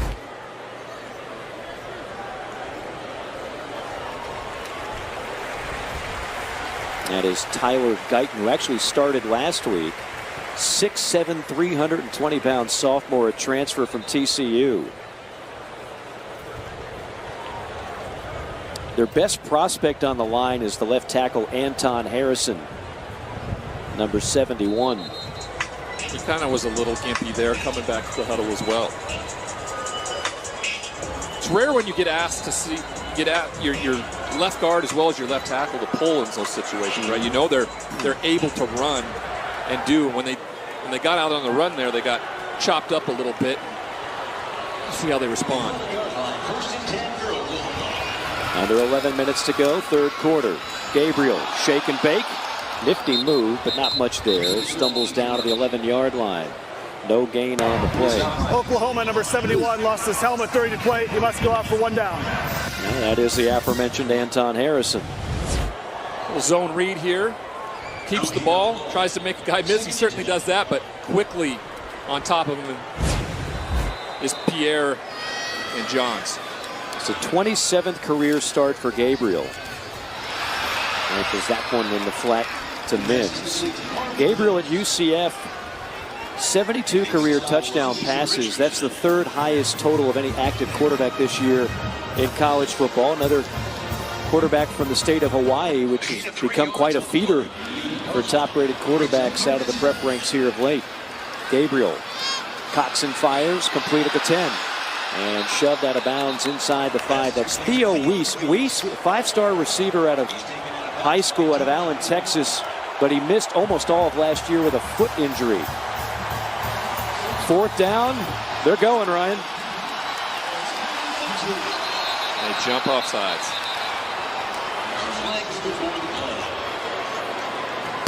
False start. Offense, number 71. 5-yard penalty. Fourth down. You know, one of the things Brent Venables told us is that we need to clean some things up around here. This is the kind of play they're talking about, right? Right. When a defender decides to stem like that, that's the hope. You get an offensive lineman to react. Exactly what happens. Antoine Harrison, who you're talking about just a little while earlier, makes the decision easier for Brent Venables now. Brent Venables is definitely an attention to detail kind of guy. So the 25-yard chip shot, and that'll split the uprights off the right foot of Zach Schmidt. 17-3, Oklahoma's offense has come alive here in Norman on a Saturday night. Temperatures dropping here in Norman. Offense heating up after a cold start, particularly in the first half. And look at those first 4 drives. Punt, punt, punt, punt. Couldn't get anything going on the ground whatsoever. And then the last drive of the first half, where they really had to go hurry up, they just marched right down the field. 5 plays, 76 yards. They have not looked back since. 3 consecutive scoring drives, accounting for Oklahoma's 17 points. And now, Ryan Leaf, if you're Kent State, you've just taken some body blows from Oklahoma. How do you bounce back? Well, the way they responded on the last drive is they turned it over, right? So that can't be the response here. They have to go back to what was working with them, and that was running the football, right? Picking up 3-4 yards, putting themselves in manageable third down and distances. When they get behind the chains, they're asked to kind of be somebody that they're not. And as we've seen today, only 3 first down conversions on third down. I wonder if we see a deep shot at some point to Dante Cephas. He's their game breaker. Instead, they'll go underneath, and that'll be Cooper. Plenty of wiggle in his game. Stutzman on the stop, but not before a gain of 11. There's going to be a lot of good that Sean Lewis can take from this game, the way they competed and how they battled, especially when Oklahoma hit them in the mouth here in the second half. I'll tell you, I had Northern Illinois in the bowl game last year, the Cure Bowl in in Orlando. Northern Illinois is predicted to win the MAC Kent State's predicted to win the East. Ooh, that's a tough shot. Cooper runs into some equipment there out of bounds. Billy Bowman was there to escort him there, but I'm still, no matter how this score winds up, I'm impressed to the point where you and I have done some MAC games over the years. If there's a better offense in the MAC, I don't know who it is. Good stiff arm gets shoved right into the communications. That'll leave a mark. But can't you see this team just lighten up scoreboards in the MAC this year? I really can. I mean, look at that arm from Schlee. It is impressive. That's another frozen rope, and there is the playmaking receiver, Dante Cephas. They call him the Slim Reaper because when he got to campus, he was extremely skinny out of Pittsburgh, Pennsylvania. Look at his eyes. Way to take a safety away with his eyes. Keeps that safety away from getting underneath the route. He puts it right on the money. Last time Kent State had a wide receiver drafted, it was Julian Edelman in 2009. He was the quarterback at Kent State, but they saw potential in him being a wideout, and that worked out pretty well for New England. Schlee hands it off. And again, a steady dose of Marquez Cooper. Going back to the Julian Edelman draft, right? I mean, Bill Belichick, he drafts athletes a lot of time, right? And when you go and draft a guy like that, he certainly wasn't going to replace Tom Brady as a quarterback. Yep. They found a way for him, and he started out with special teams and became ultimately one of the best wide receivers that New England had had. Yeah, pretty clutch guy in the playoffs, too. Loss of a yard makes it 2nd down and 11. Schlee with pressure, somehow evades it, and finally goes down. Sack. Who else?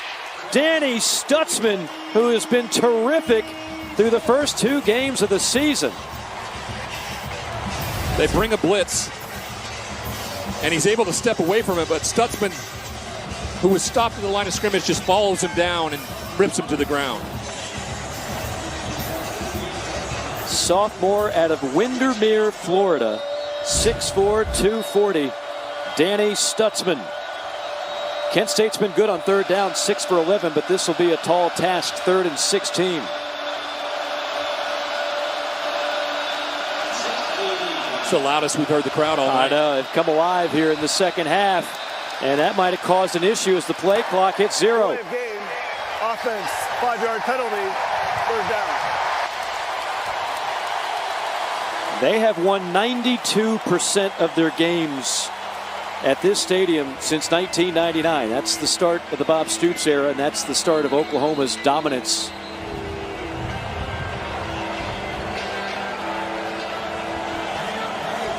Great tradition. Wilkinson, Switzer, Stoops. Brent Venables hopes to be the latest in the long line of Hall of Fame coaches with this program. Incomplete at the 45. That one was flat out dropped by Raymond James. Little anticipatory. He tries to take off and run before the ball actually gets to his body. I don't know if it would have made much of a difference being so far behind the sticks here. Now, Oklahoma's defense comes through. Oklahoma's offense has scored on its last 3 possessions. Mims back to receive the punt from Josh Smith.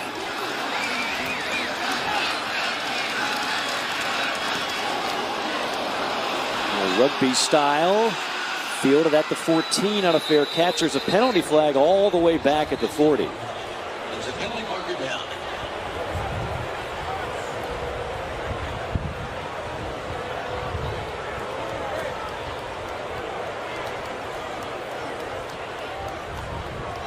Do we have a roughing the punter here? I don't think so, because they did a little rugby run out to the right, and the flag is over here on the left. I think there might have been a hold.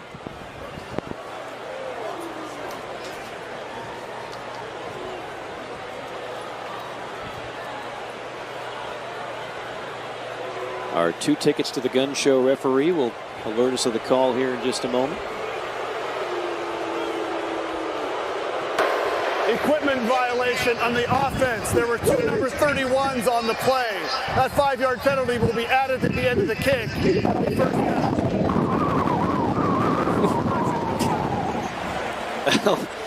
In case you were wondering how windy it's gotten, you got a good listen to it there with our referee microphone. Here's a look at that Oklahoma program history we were just alluding to. 7 national championships, 31 bowl championships, 50 conference titles, 14 in the Big 12, 7 Heisman Trophy winners, including a couple of recent quarterbacks. And of course, it won't be too long before Oklahoma will be battling for SEC championships, and that's something we chatted with Brent Venables about. He really believes, first off, that was part of what was enticing about this job. There was plenty of things already, but that, the ability to sell recruits on the future of playing in the SEC, it only helps this program's profile. And I think he loves the challenge. Yeah. Personal foul, low block, defense number 31. That 15-yard penalty will be added to the end of the run. First down.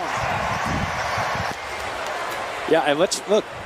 Brent Venables, when he was at Clemson under Dabo Swinney, they played their fair share of SEC opponents. They had the upper hand against South Carolina every year during his tenure, and they played programs like Georgia and others. On player 35. Well, that would make sense because we didn't have a number. Actually, I don't see a 30. There we go. DJ Miller. Oh. Big run.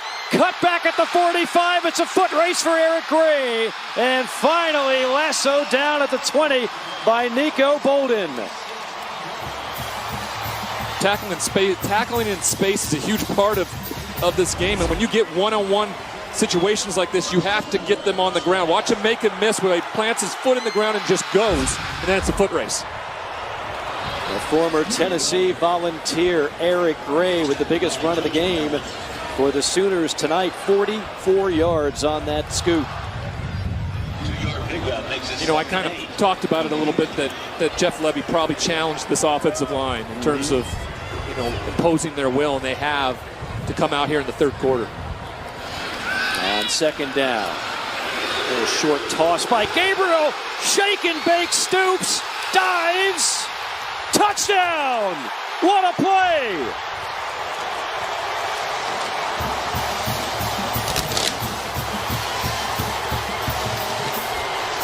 You guys want to see some good body control?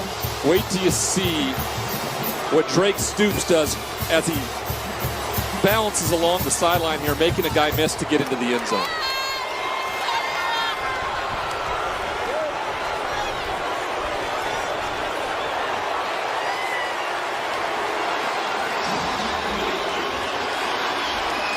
The son of Oklahoma's all-time coaching wins leader, Bob Stoops, Drake Stoops, with a beautiful catch and score.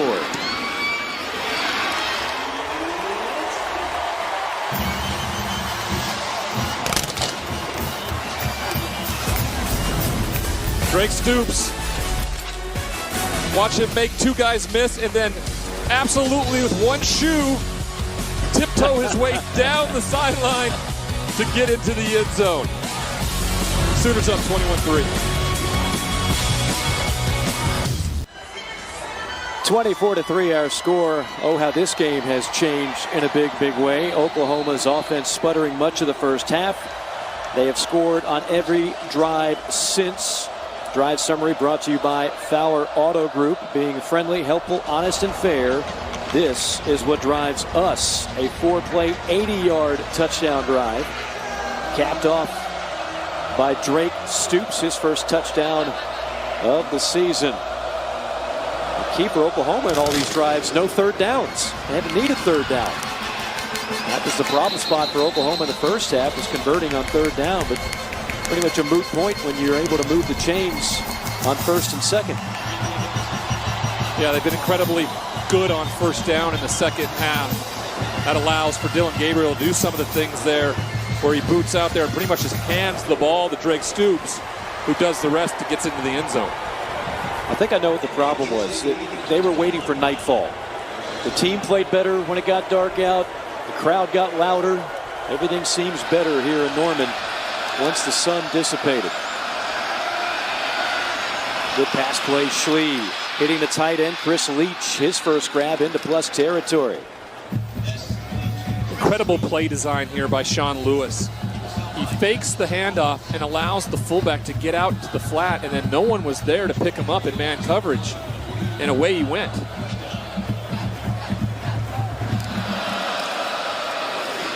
Schlee hands off, getting to the boundary and knocked out of bounds at the 40-yard line. That's Bradford. Agwebu on the tackle, the middle linebacker for OU. Good job of getting man on man. Maybe got away with a little hold there on Grimes, but stays on his feet to pick up the first down.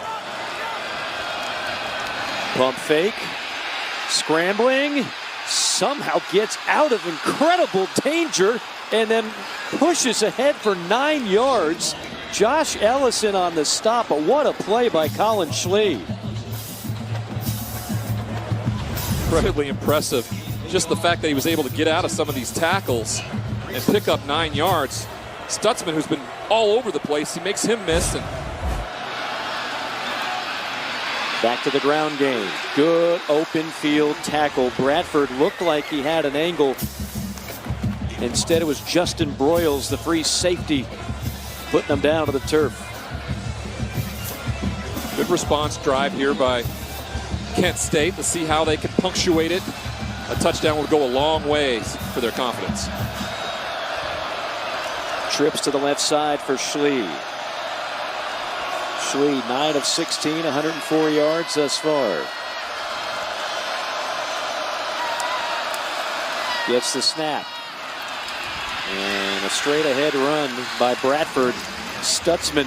How many tackles is that now for Danny Stutzman, who's having a whirlwind day so far? Had 9 stops last week. He's got 10 today. Between him and Bowman, right? Yeah. Their ability to get up near the line of scrimmage, and he's just little eagle bruise there after missing out on Schlee. He's Johnny on the spot right there. 2nd down and 7.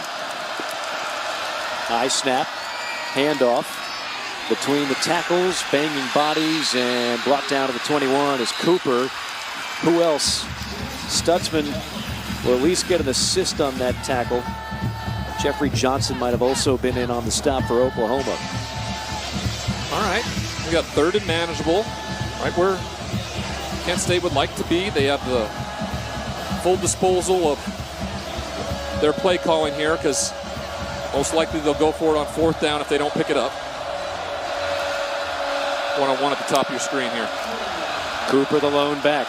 They fake it to him, toss out in the flat, and just shy, I believe, to tight end Keenan Orr, his first reception. He may score if he keeps him on his feet here with this throw. One of the few poor throws, or at least inaccurate throws, that we've seen from Colin Schlee today. Again, they fake the Wildcat, or do they? And then it's about 5 times now. Schlee has gotten the snap every time, but he won't get it here. Instead, it'll be Cooper, and Cooper is stopped dead in his tracks. Stutzman again. Danny Stutzman now with a 12 tackles. The outside linebacker just walked to the end of the line of scrimmage, kind of in a 9 technique, and just crashed down from the outside to make the big stop. Must be the Frosted Tips, really. Was that your secret back in the day? Let's not go there. Watch him just run down the line of scrimmage. There's no one blocking him, and he's just so good at getting the guy to the ground so he doesn't get positive yardage for a first down. Another great stop by the defense. They've really come out to play again here in the second half to complement what the offense has been able to accomplish. Meanwhile, the offense has scored on its last 4 drives of this game. And movement pre-snap.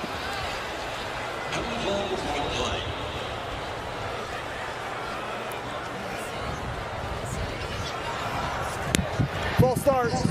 Offense, number 73. 5-yard penalty. First down. That's on the center, Andrew Rain. Let's say hello to Alex. Scoring drive for Oklahoma. Dylan Gabriel came over to the bench. He started shaking hands, high-fiving all of his teammates, saying that's how we do it. Earlier this week when I caught up with Braden Willis, he told me Gabriel has just been the... Oh, Mike. Big catch over the middle by Weiss. That'll be a first down. Alex, go ahead. Continue your thought, please.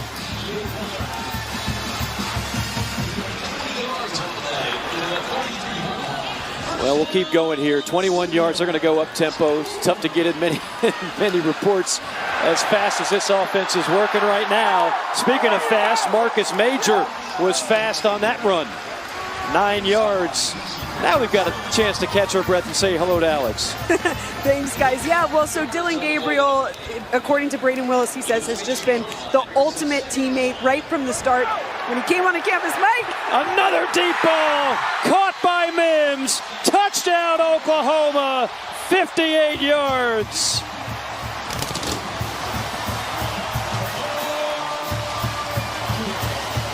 This is where Dylan Gabriel's patience pays off. He watched as the safety made an ill-advised decision to take the under route, and Mims just flies down the football field, perfectly thrown in stride for another touchdown. That is the 14th career 40-yard or more reception in Mims' career. The all-time lead in Oklahoma history, CeeDee Lamb. Yeah, he was a good one. Now the Cowboys did it 24 times. Marvin Mims is going to cause havoc for Big 12 secondaries throughout this season. I think it's safe to say he's quickly become the favorite target of this man, Dylan Gabriel. Good job looking off the safety, and then you'll see he's just running wide open down the field. He puts it perfectly in place in stride. Watch his eyes here. Quickly to his left and then right back to his right. No one near him. The safety on the right side here, he for some reason jumps the outside route and allows Mims to walk freely down the field. Sometimes when a guy's that wide open, especially at the quarterback position, it's really difficult to put it on him, right? And that is something good to see if you are a Sooners fan out there, watching them be so in sync with one another. I liken it to like the great shooter in basketball. The toughest shot sometimes is the wide open one where there's no defender. Is that like that for some of your quarterbacks? It is, and another one is right near the line of scrimmage when you're trying to be as accurate as you can. Right. You sometimes pull the string. In a situation like that, you just don't want to overthrow him. Sure. 7 catches already tonight, 163 yards, and those 2 big touchdowns. One right before the half, followed up by the big explosive play. Go back to those 3 words Jeff Lebby used to describe Marvin Mims' top-end speed. Marvin Mims has that and then some.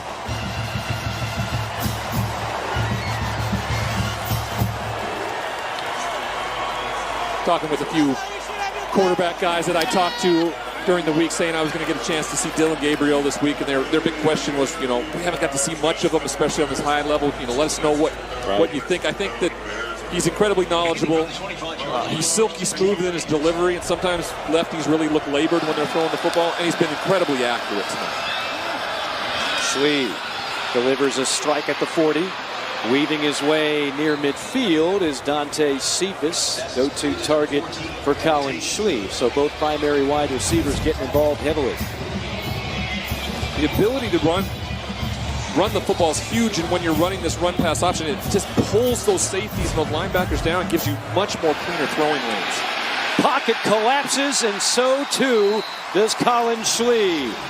Heavy pursuit, Reggie Grimes, Ethan Downs converging on the sack.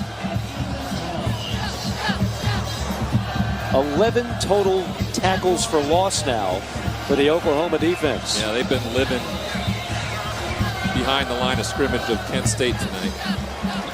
We should mention, too. Officials timeout for an injured player. And is Kelvin Gilliam, one of the nose tackles on this defense. Ted Roof, another huge pickup, long-time defensive coordinator. Great pickup for Brent Venables. Watch here's Grimes is just relentless, right? He pulls the offensive lineman towards him and then rips by him to meet in the middle there with Ethan Downs, his partner on the edge. To your point, getting Ted Roof is a huge coup for them. Brent Venables has always called defense, right? It's what he's loved, it's what he's always done. So taking a head coaching job, you have to do things differently. You can't micromanage. It's not like when he gets frustrated with anything, he can't just go into the defensive coordinator's office and watch film for 10 hours, right? He's got other things to do, so he needed somebody he could trust. And luckily enough, Ted Roof comes along as an assistant analyst last year with Clemson. And then when he left, he said, hey, you want to come along and call this defense with me? 36 years of experience on the side of Ted Roof. Another tackle for loss. Oh, Jalen Redmond got in there and was on the hunt. One thing that I've noticed, this Oklahoma Sooners defense, they just flow towards the football so fast, right? They find a gap, and then they just explode through it and get guys on the ground. That's why they're able to get so many tackles for loss, because they get behind the line of scrimmage and are able to get them down to the ground. Yeah, they have been swarming so far tonight, especially in this second half. When Kent State had some rhythm going on offense in that first half, had some sustained drives, not so much here in the third quarter.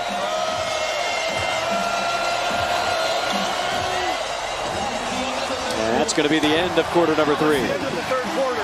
Timeout. The final 15 from Norman coming your way from a sold-out Memorial Stadium. The Sooners heating up offensively. It's Major on a score. It's Gabriel hitting Mims on a deep shot. And the defense has been stout.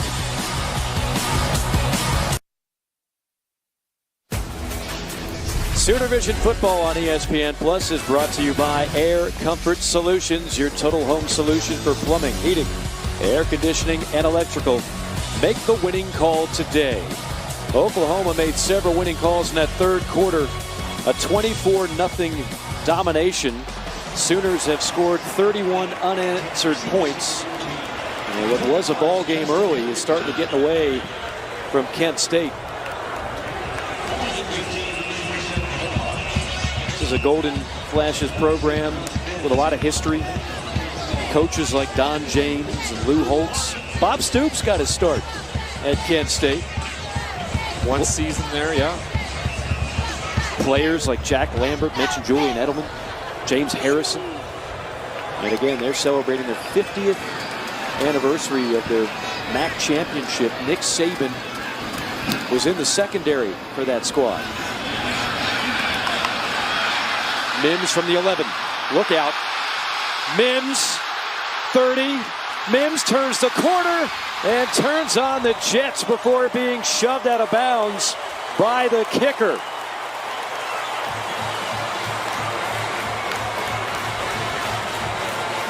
"41-yard return." This is a wonderful job by the Sooners player here along the sideline after he breaks away from everybody, not to get a block in the back. Watch him just shield him with his body. Perfectly executed. Brett Venables and his staff have to really appreciate that. Kickers usually don't ever want to be in the conversation for tackling, but he's got to be the last resort here. Yeah, he was too. If Josh Smith doesn't go out of his way, Mims is probably still running on his way to pay dirt. The drive starts in plus territory. Little end around at that time. Gavin Freeman, who had a touchdown last week, was stifled for a minimal gain, if any.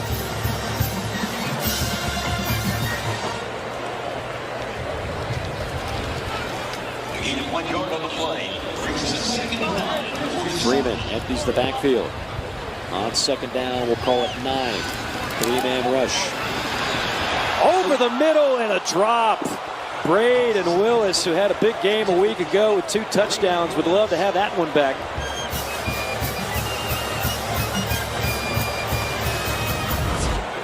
Looked just really uncomfortable with how he put his hands out there. But he led him by probably a half a yard. Now, as a quarterback, what do you tell him when he gets back in the huddle? My bad. My bad. Just the second incompletion out of the last 17 throws for Gabriel. That's one that probably should have been reeled in by Willis. Instead, it's 3rd down and 9. And they play it conservative. Went straight up the middle. It's Javante Barnes, the freshman. Oklahoma does not seem to be in any hurry to get off the field. 4th and 4, looks like they're going.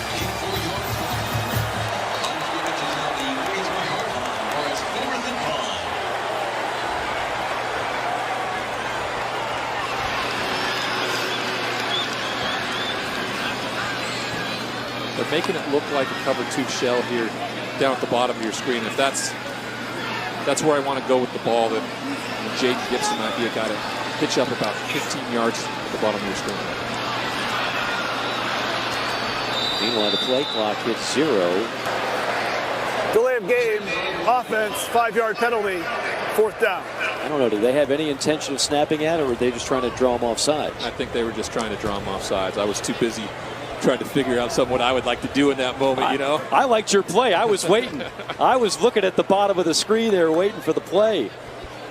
We'll let Ryan, you send in the big play in the next drive. All right, we'll try it out.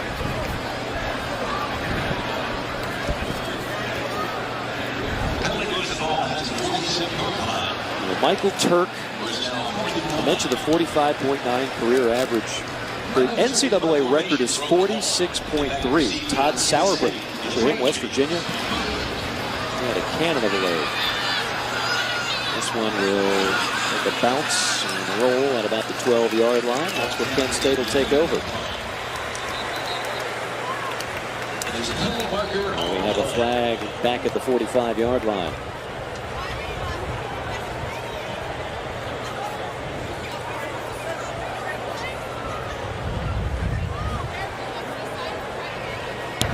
There is no foul on the play. The action was determined to be legal. 1st down. I talked about some of the history with this Kent State program. And again, the coaching list stands out. Don James, he was the head coach of that MAC championship squad. Was at Kent State 71-74. Legendary career for Don James. Nick Saban, speaking of legendary careers, look at Nick Saban. That is one young, handsome buck. Lou Holtz.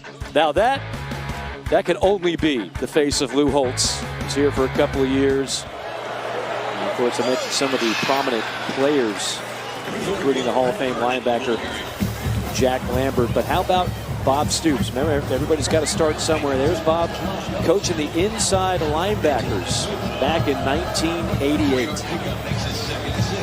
Everybody starts somewhere. You find that mentor. Somebody who carries you along. We talked about Sean Lewis and his ties with Dino Babers, Brent Venables. Bob Stoops was a big part of where he came from. Most likely Coach Schneider as well. Bad snap. Schlee in trouble. Is it going to be a safety? No! Schlee somehow escapes and gets out of bounds at the 12-yard line. How in the world did he pull that off? I do not know. It almost looks like he steps out of bounds here, but somehow, I believe, keeps his feet in play and then just explodes to get back out of the only thing he could do, right? Watch his right foot here. Yeah, that's what I thought I saw in real time. So that's going to be a safety after they take a look at it. For a moment, I thought he was going to concede here. And then he said, let me try it. Previous play is under further review to see if the quarterback stepped out of the end zone. And you'll see it right there. Great camera work. How is this official right there to the left of the screen? I mean, he's looking right at it. Right at it. That right foot is clearly out. And that is clearly going to be 2 points for Oklahoma. Our colleague Dan Orlovsky having a little flashback there. Now Dan will tell you he was a few more feet behind the end line.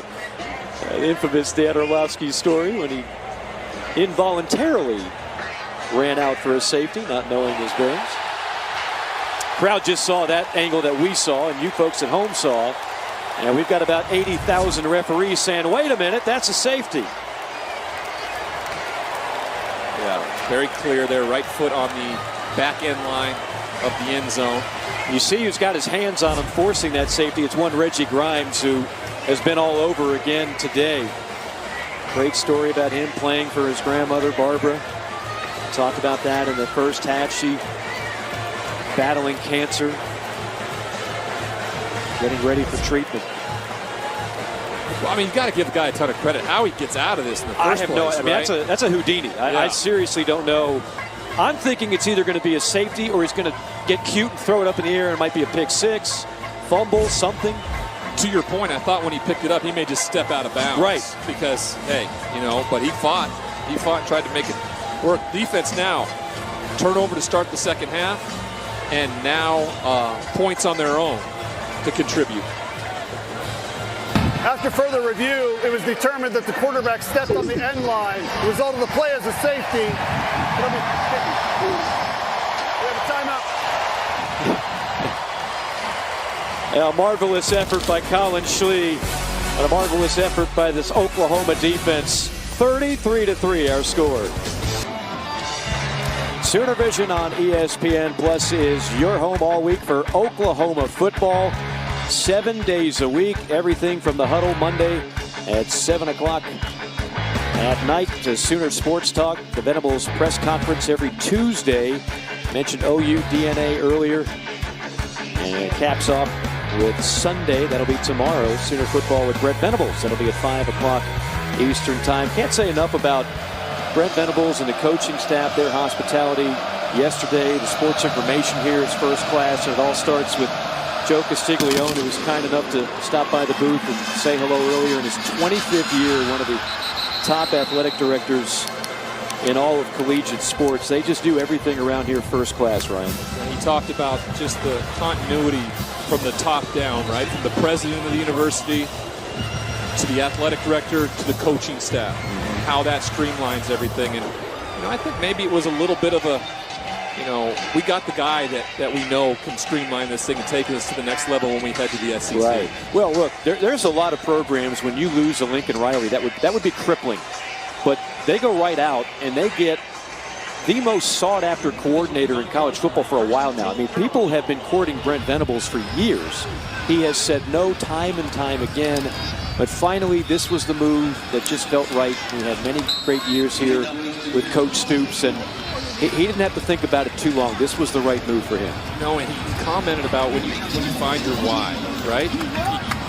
He found it. He was fine with not having to answer questions, just go out, coach the defense, get paid $1.5 million, $2.5 million eventually as a coordinator, to taking this on, because now he's the one who's accountable for everything that goes on with this program and what it looks like. And he's built the culture already in just a short tenure of something that this place could be really proud of. What I love about Brent Venables is that he never forgets where he came from. He came from a tough background. He will tell you it was not the most stable of home lives. He got a huge lifeline from Bill Snyder of Kansas State, then went on to Clemson, and then, of course, Oklahoma before that, the first stint, then Clemson, now back to Oklahoma. But he is so thankful for everybody. As you see Barnes, talented freshman tailback Nico Bolden, the player that was involved on the hit for Kent State. But there's a certain vibe that you get when you sit with somebody, as we did with Brent Venables yesterday, for the better part of a half hour, 45 minutes, and you just feel his passion. It exudes, it permeates the room, and you see why he's been so successful with players over the years at every stop he's been. We're talking about a guy who's never had a losing season. He's been an assistant coach for 26 years, 26 winning seasons. Never been fired, and that's something that a lot of coaches can't say hasn't happened to them, right? He has done such a great job that he's been so sought after everywhere he went. 13 conference titles, multiple national titles, and a lot of winning pedigree with this Oklahoma coaching staff. That is Tawi Walker with his first touch of the game. First down brought to you by Paycom. With Paycom, employees do their own payroll. Yeah, you heard that right. Learn more at paycom.com. Gabriel delivers a strike, and a nice job broken up at the last moment. It was intended for Jaden Gibson. And a great job by that Kent State secondary, which has been tested a lot here of late. Yeah, especially this second half. There's just another example of speed getting the better of you, but DJ Miller able to get his hand in there to knock it away.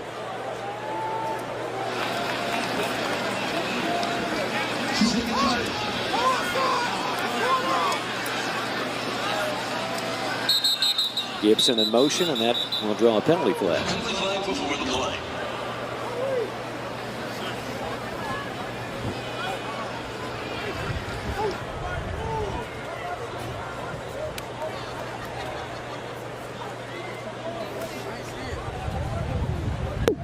There is no foul on the play.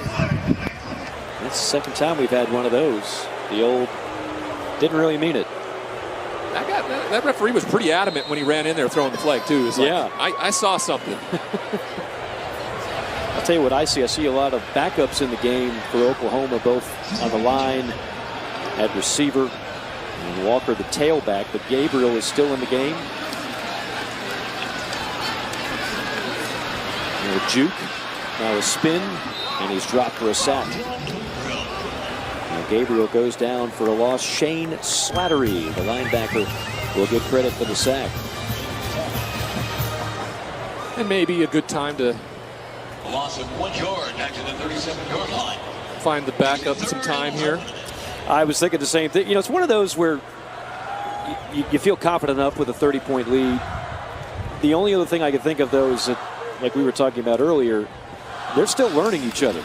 You know, a bunch of guys out here that haven't had a ton of reps together.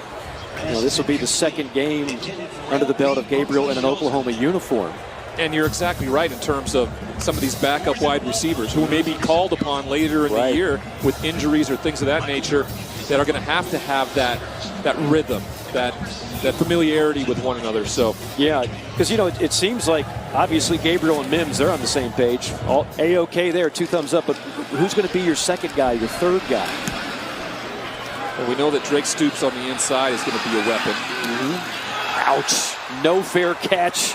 And paying the price as that stick was Raymond James on the return, and he got walloped by Trevin West. Probably looking up and down the wide receiving room and figuring out who's going to step up. I think Theo Weiss. Sometimes the better play is the safer play, and a fair catch is in order.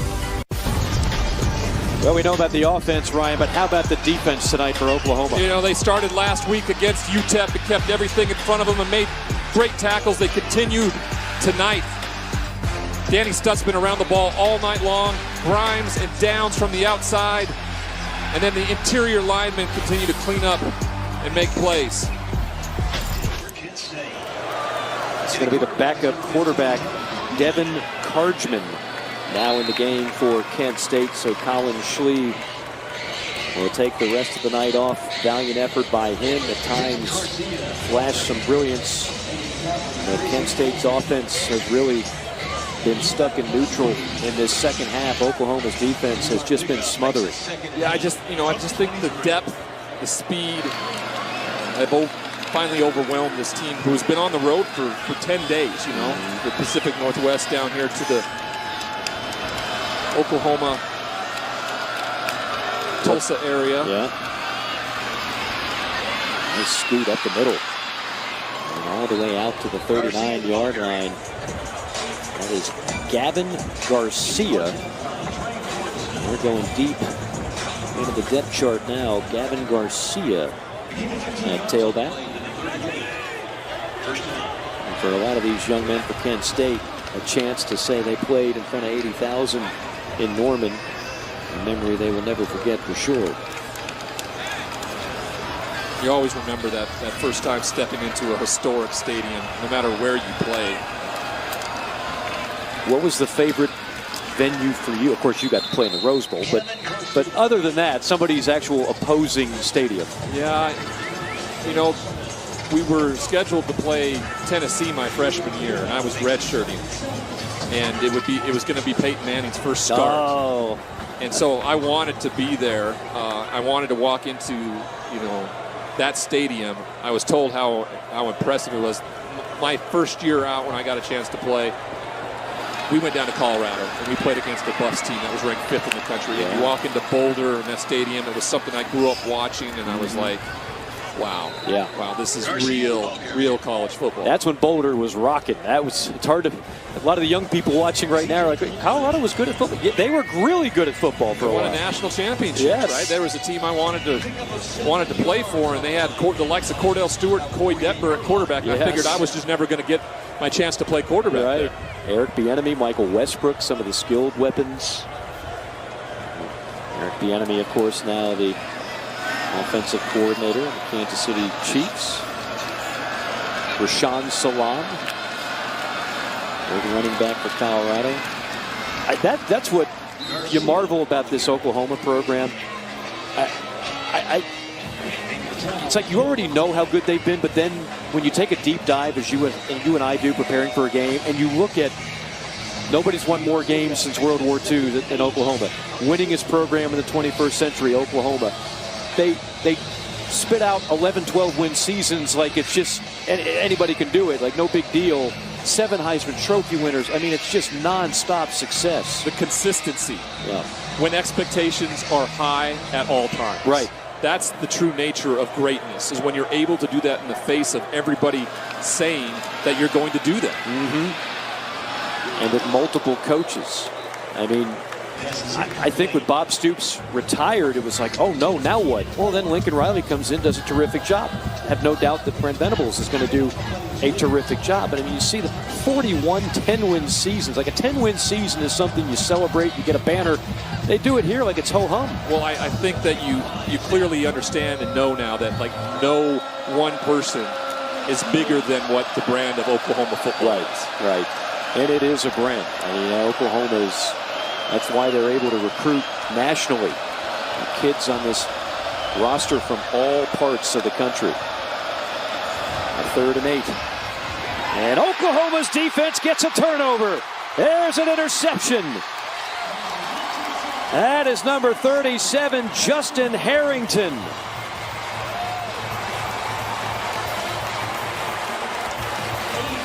He plays that hybrid, that cheetah role, a 5th-year senior out of Raleigh, North Carolina. Yeah, impressive to see the normal linebacking position of the cheetah drop into coverage, and then he was right there. Watch him just kind of bait the quarterback a little bit. He knew where the ball was going to go, and didn't catch it cleanly, but he does. He probably, if he catches it cleanly, he may be in the end zone for 6. Yeah, it felt like a pick 6 before a little bit of that bobble there. Well, now the backup quarterback is in. Davis Bevel. Bevel actually a transfer for Pitt. He played 3 games last year, got a little bit of action in the bowl game, a victory over Oregon. I was looking right at this when I was looking at the depth chart and talking to Coach Levy about it.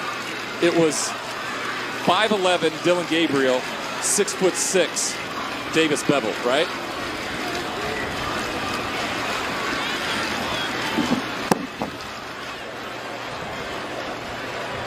We've got a special visitor here in the booth we'll get to in just a second on 2nd down and 10. And that is Walker on the carry. Up. Now he's in and out. That's Bob Stoops just came by to say hello, shake a few hands, and then poof, just like that, he's gone. Pick up the 5 yards on the play. Down to the 32-yard line. Yeah, big game Bob, right? We go back quite a long time. Was he bashful? Was he too shy to come on there? I think, yeah, he saw me earlier and said he was going to stop by and say hi, and I was like, well, you know, you come on, you know, talk to us a little Somebody bit. corral that man. Maybe you still got some contract obligations with Fox. There he is. Come on in. Come in. Get in here. I mean, it's not every day you got a Hall of Fame coach just hanging around. Come here, we go. You know what it's like to put this headset on. Great broadcast tonight. Appreciate you. Thank you, Coach. How you feeling? I'm great. Doing awesome. Yeah. Golf game's getting in order, you know. So all's well. I know you and Brent obviously go way back, and he mentioned to us yesterday in our meetings that you guys still talk on a regular basis. But how excited were you to see him get another opportunity to come back to Norman as a head coach? I loved it. Believe me, he's an absolute perfect fit to be here. Helped us build this program back from, you know, what Coach Switzer left and, you know, Coach Wilkinson back in the day. And Brent, he fits it perfect. I mean, he came in here with my brother Mike and Brent from Kansas State and a bunch of other guys, and we brought it back. And he knows what it takes, what this place is all about, and fits it perfectly. Right. And couldn't be happier. I love being around him. I travel through every once in a while, once or twice a week. I'm not doing much, but it's fun to see him and be around the team, and he got a great staff as well. I tell you what, can you hang around? We got to take a quick timeout. We've got 5 minutes left. We'll keep you just for a couple more if we can. Bob Stoops in the house. All Oklahoma in this second half, and really most of the Oklahoma today. 33-3 our score here with 5 and change to go in the fourth quarter. The man in the middle needs no introduction. Of course, legendary Coach Bob Stoops. And Bob, I think a lot of people see you around and they know you're still here, but what is the day-to-day like for Bob Stoops these days? Longer workouts, a little more golf, a little more travel. It's all good. It's positive. I go by, watch practice a couple times a week. I love it. So I still show up once in a while, see the guys and see practice, and they're good enough to embrace me when I come by. Well, Absolutely. they have to embrace you. You know, you get called. You were the righty last year to come in for the bowl game, and then when the coaching decision was made to go with Brent Venables, you had to have been one that was incredibly proud of who was taking over. Absolutely. It was easy to help in the bowl game. Not like I had to move back from Florida or something. I was right here in town. You don't forget how to coach, and the players really embraced me. It was awesome. And then Brent coming in and filling, coming in fit so perfectly. You know, we got a surprise for you. 1988. Look at that guy. My freshman picture at Iowa, probably. Oh, that's Kent State? Yeah, that was Kent State. My first full-time job. I was 28 years old, 1988. My parents never thought I'd get a job. I'm making about $18,000 as a outside linebacker, DN coach. It was the best. Well, I think, most people Dick Crum hired me. Great guy. Wonderful I think man. most people just assume that when they see these big salaries that head coaches make, they don't know where they actually start and and the hard work that goes into it, being a GA to ultimately becoming a head coach. Ryan, you're exactly right. I made nothing until 28 years old and finally got a full-time job, had my own players to coach, outside backers, again, making about $18,000, and I thought I had it made. I was just engaged and got married that summer. So I've been blessed, though. Dick Crum hired me, gave me a chance, and loved Kent. Kent was a great place. It was 45 minutes from my hometown of Youngstown, Ohio. So it was fun to be there for that 1 year. I got it. Oh, we got to take one last time. Can you stay one more segment? Yeah. All right, we are overstretching our boundaries here, but we'll take one final timeout. Bob Stoops with us here in the booth. 3:09 to go from Norman. Time now for our Air Comfort Solutions play of the game. Your total home solution for plumbing, heating, air conditioning, and electrical. Make the winning call today. Oh my goodness, Drake Stoops. Where did he get these moves? Did his old man teach him that? No, I was a DB. I just ran into people. I didn't avoid people like Drake does. Watch him here. He loses his shoe. It somehow stays balanced enough to get into the end zone. He's got great hands, great effort, tough kid. I love him, of course. Talk about a great night at the office. So Oklahoma win, a great crowd, and your son is puts together the play of the game and a touchdown. I do, since we're on Sooner Vision and this great partnership now with ESPN and ESPN Plus, you of all people as a longtime coach know the value of television deals and networks and everything else. And just if you can't talk about how joyous everybody is around here about the relationship now with ESPN Plus. It's been awesome. Love it that not just football, all our other sports are on there. Everybody loves following all the sports around here. We've got a great community, supports everything. And women's sports is, our softball team, our gymnastics team, they're like superstars. Yeah. So it's fun. And love the coaches. All of them are fantastic, and I watch all of it. Consistency, I think we talked about it from the president down to the athletic director who's been here for almost 25 years. The consistency with that has seemed to keep everything running in place when there are things that seem to want to try to interrupt it. Yeah, it's very true. Joe Castiglione, 25 or plus years. Joe Harris, our president now, that's come in just in the last couple of years, was our chief legal counsel the entire time I was here virtually. So anyway, we have a great continuity. We know how to do it. They did a great job hiring Brent Venables, and we're not going away. This is going to continue. I do have to ask you one question I also asked Brent Venables. My introduction to Bob Stoops was the great job you did in Gainesville, defensive coordinator, helping lead Steve Spurrier to his national championship with the Florida Gators. That's an SEC school. We know it's going to happen. We don't know exactly when, but Oklahoma is going to be in the SEC. You know that league as well as you know this league. What does that mean for this program going forward? It's fantastic. Obviously, there's a lot of big reasons why we made that move from our leadership standpoint, and it's positive. We can't wait. It's going to be fantastic having all of those teams come here to play as well. And listen, I get it. We may not win it every year like we won the Big 12 most years, but still, we'll win our share. And let's face it, right? We're no slouch either. I don't think there's a lot of teams in that league that are like, oh geez, right. Oh, this will be a walkover. Right, no, that's not happening. So we'll hold our own and understand it'll be a challenge.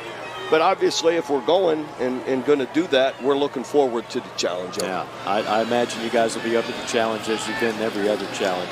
We can't thank you enough for taking out some time here on Sooner Vision. And again, we look forward to the partnership and look forward to Oklahoma football the rest of the year. Thanks for having me on, guys. Appreciate you. Yes, sir. Ryan, love seeing you, buddy. You too, Stay after it.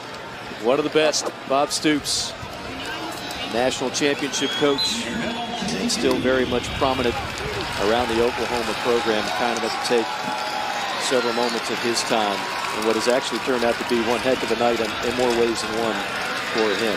Ryan, as the final seconds tick away here, how about some final thoughts on what we've seen here tonight? Well, I think it's a perfect coaching opportunity for Brent Venables and the staff, right, to really take what they did in the first half and show them, hey, we can't have things like this happen, especially when you go and have to go play a rival like the Nebraska Cornhuskers a week in Lincoln.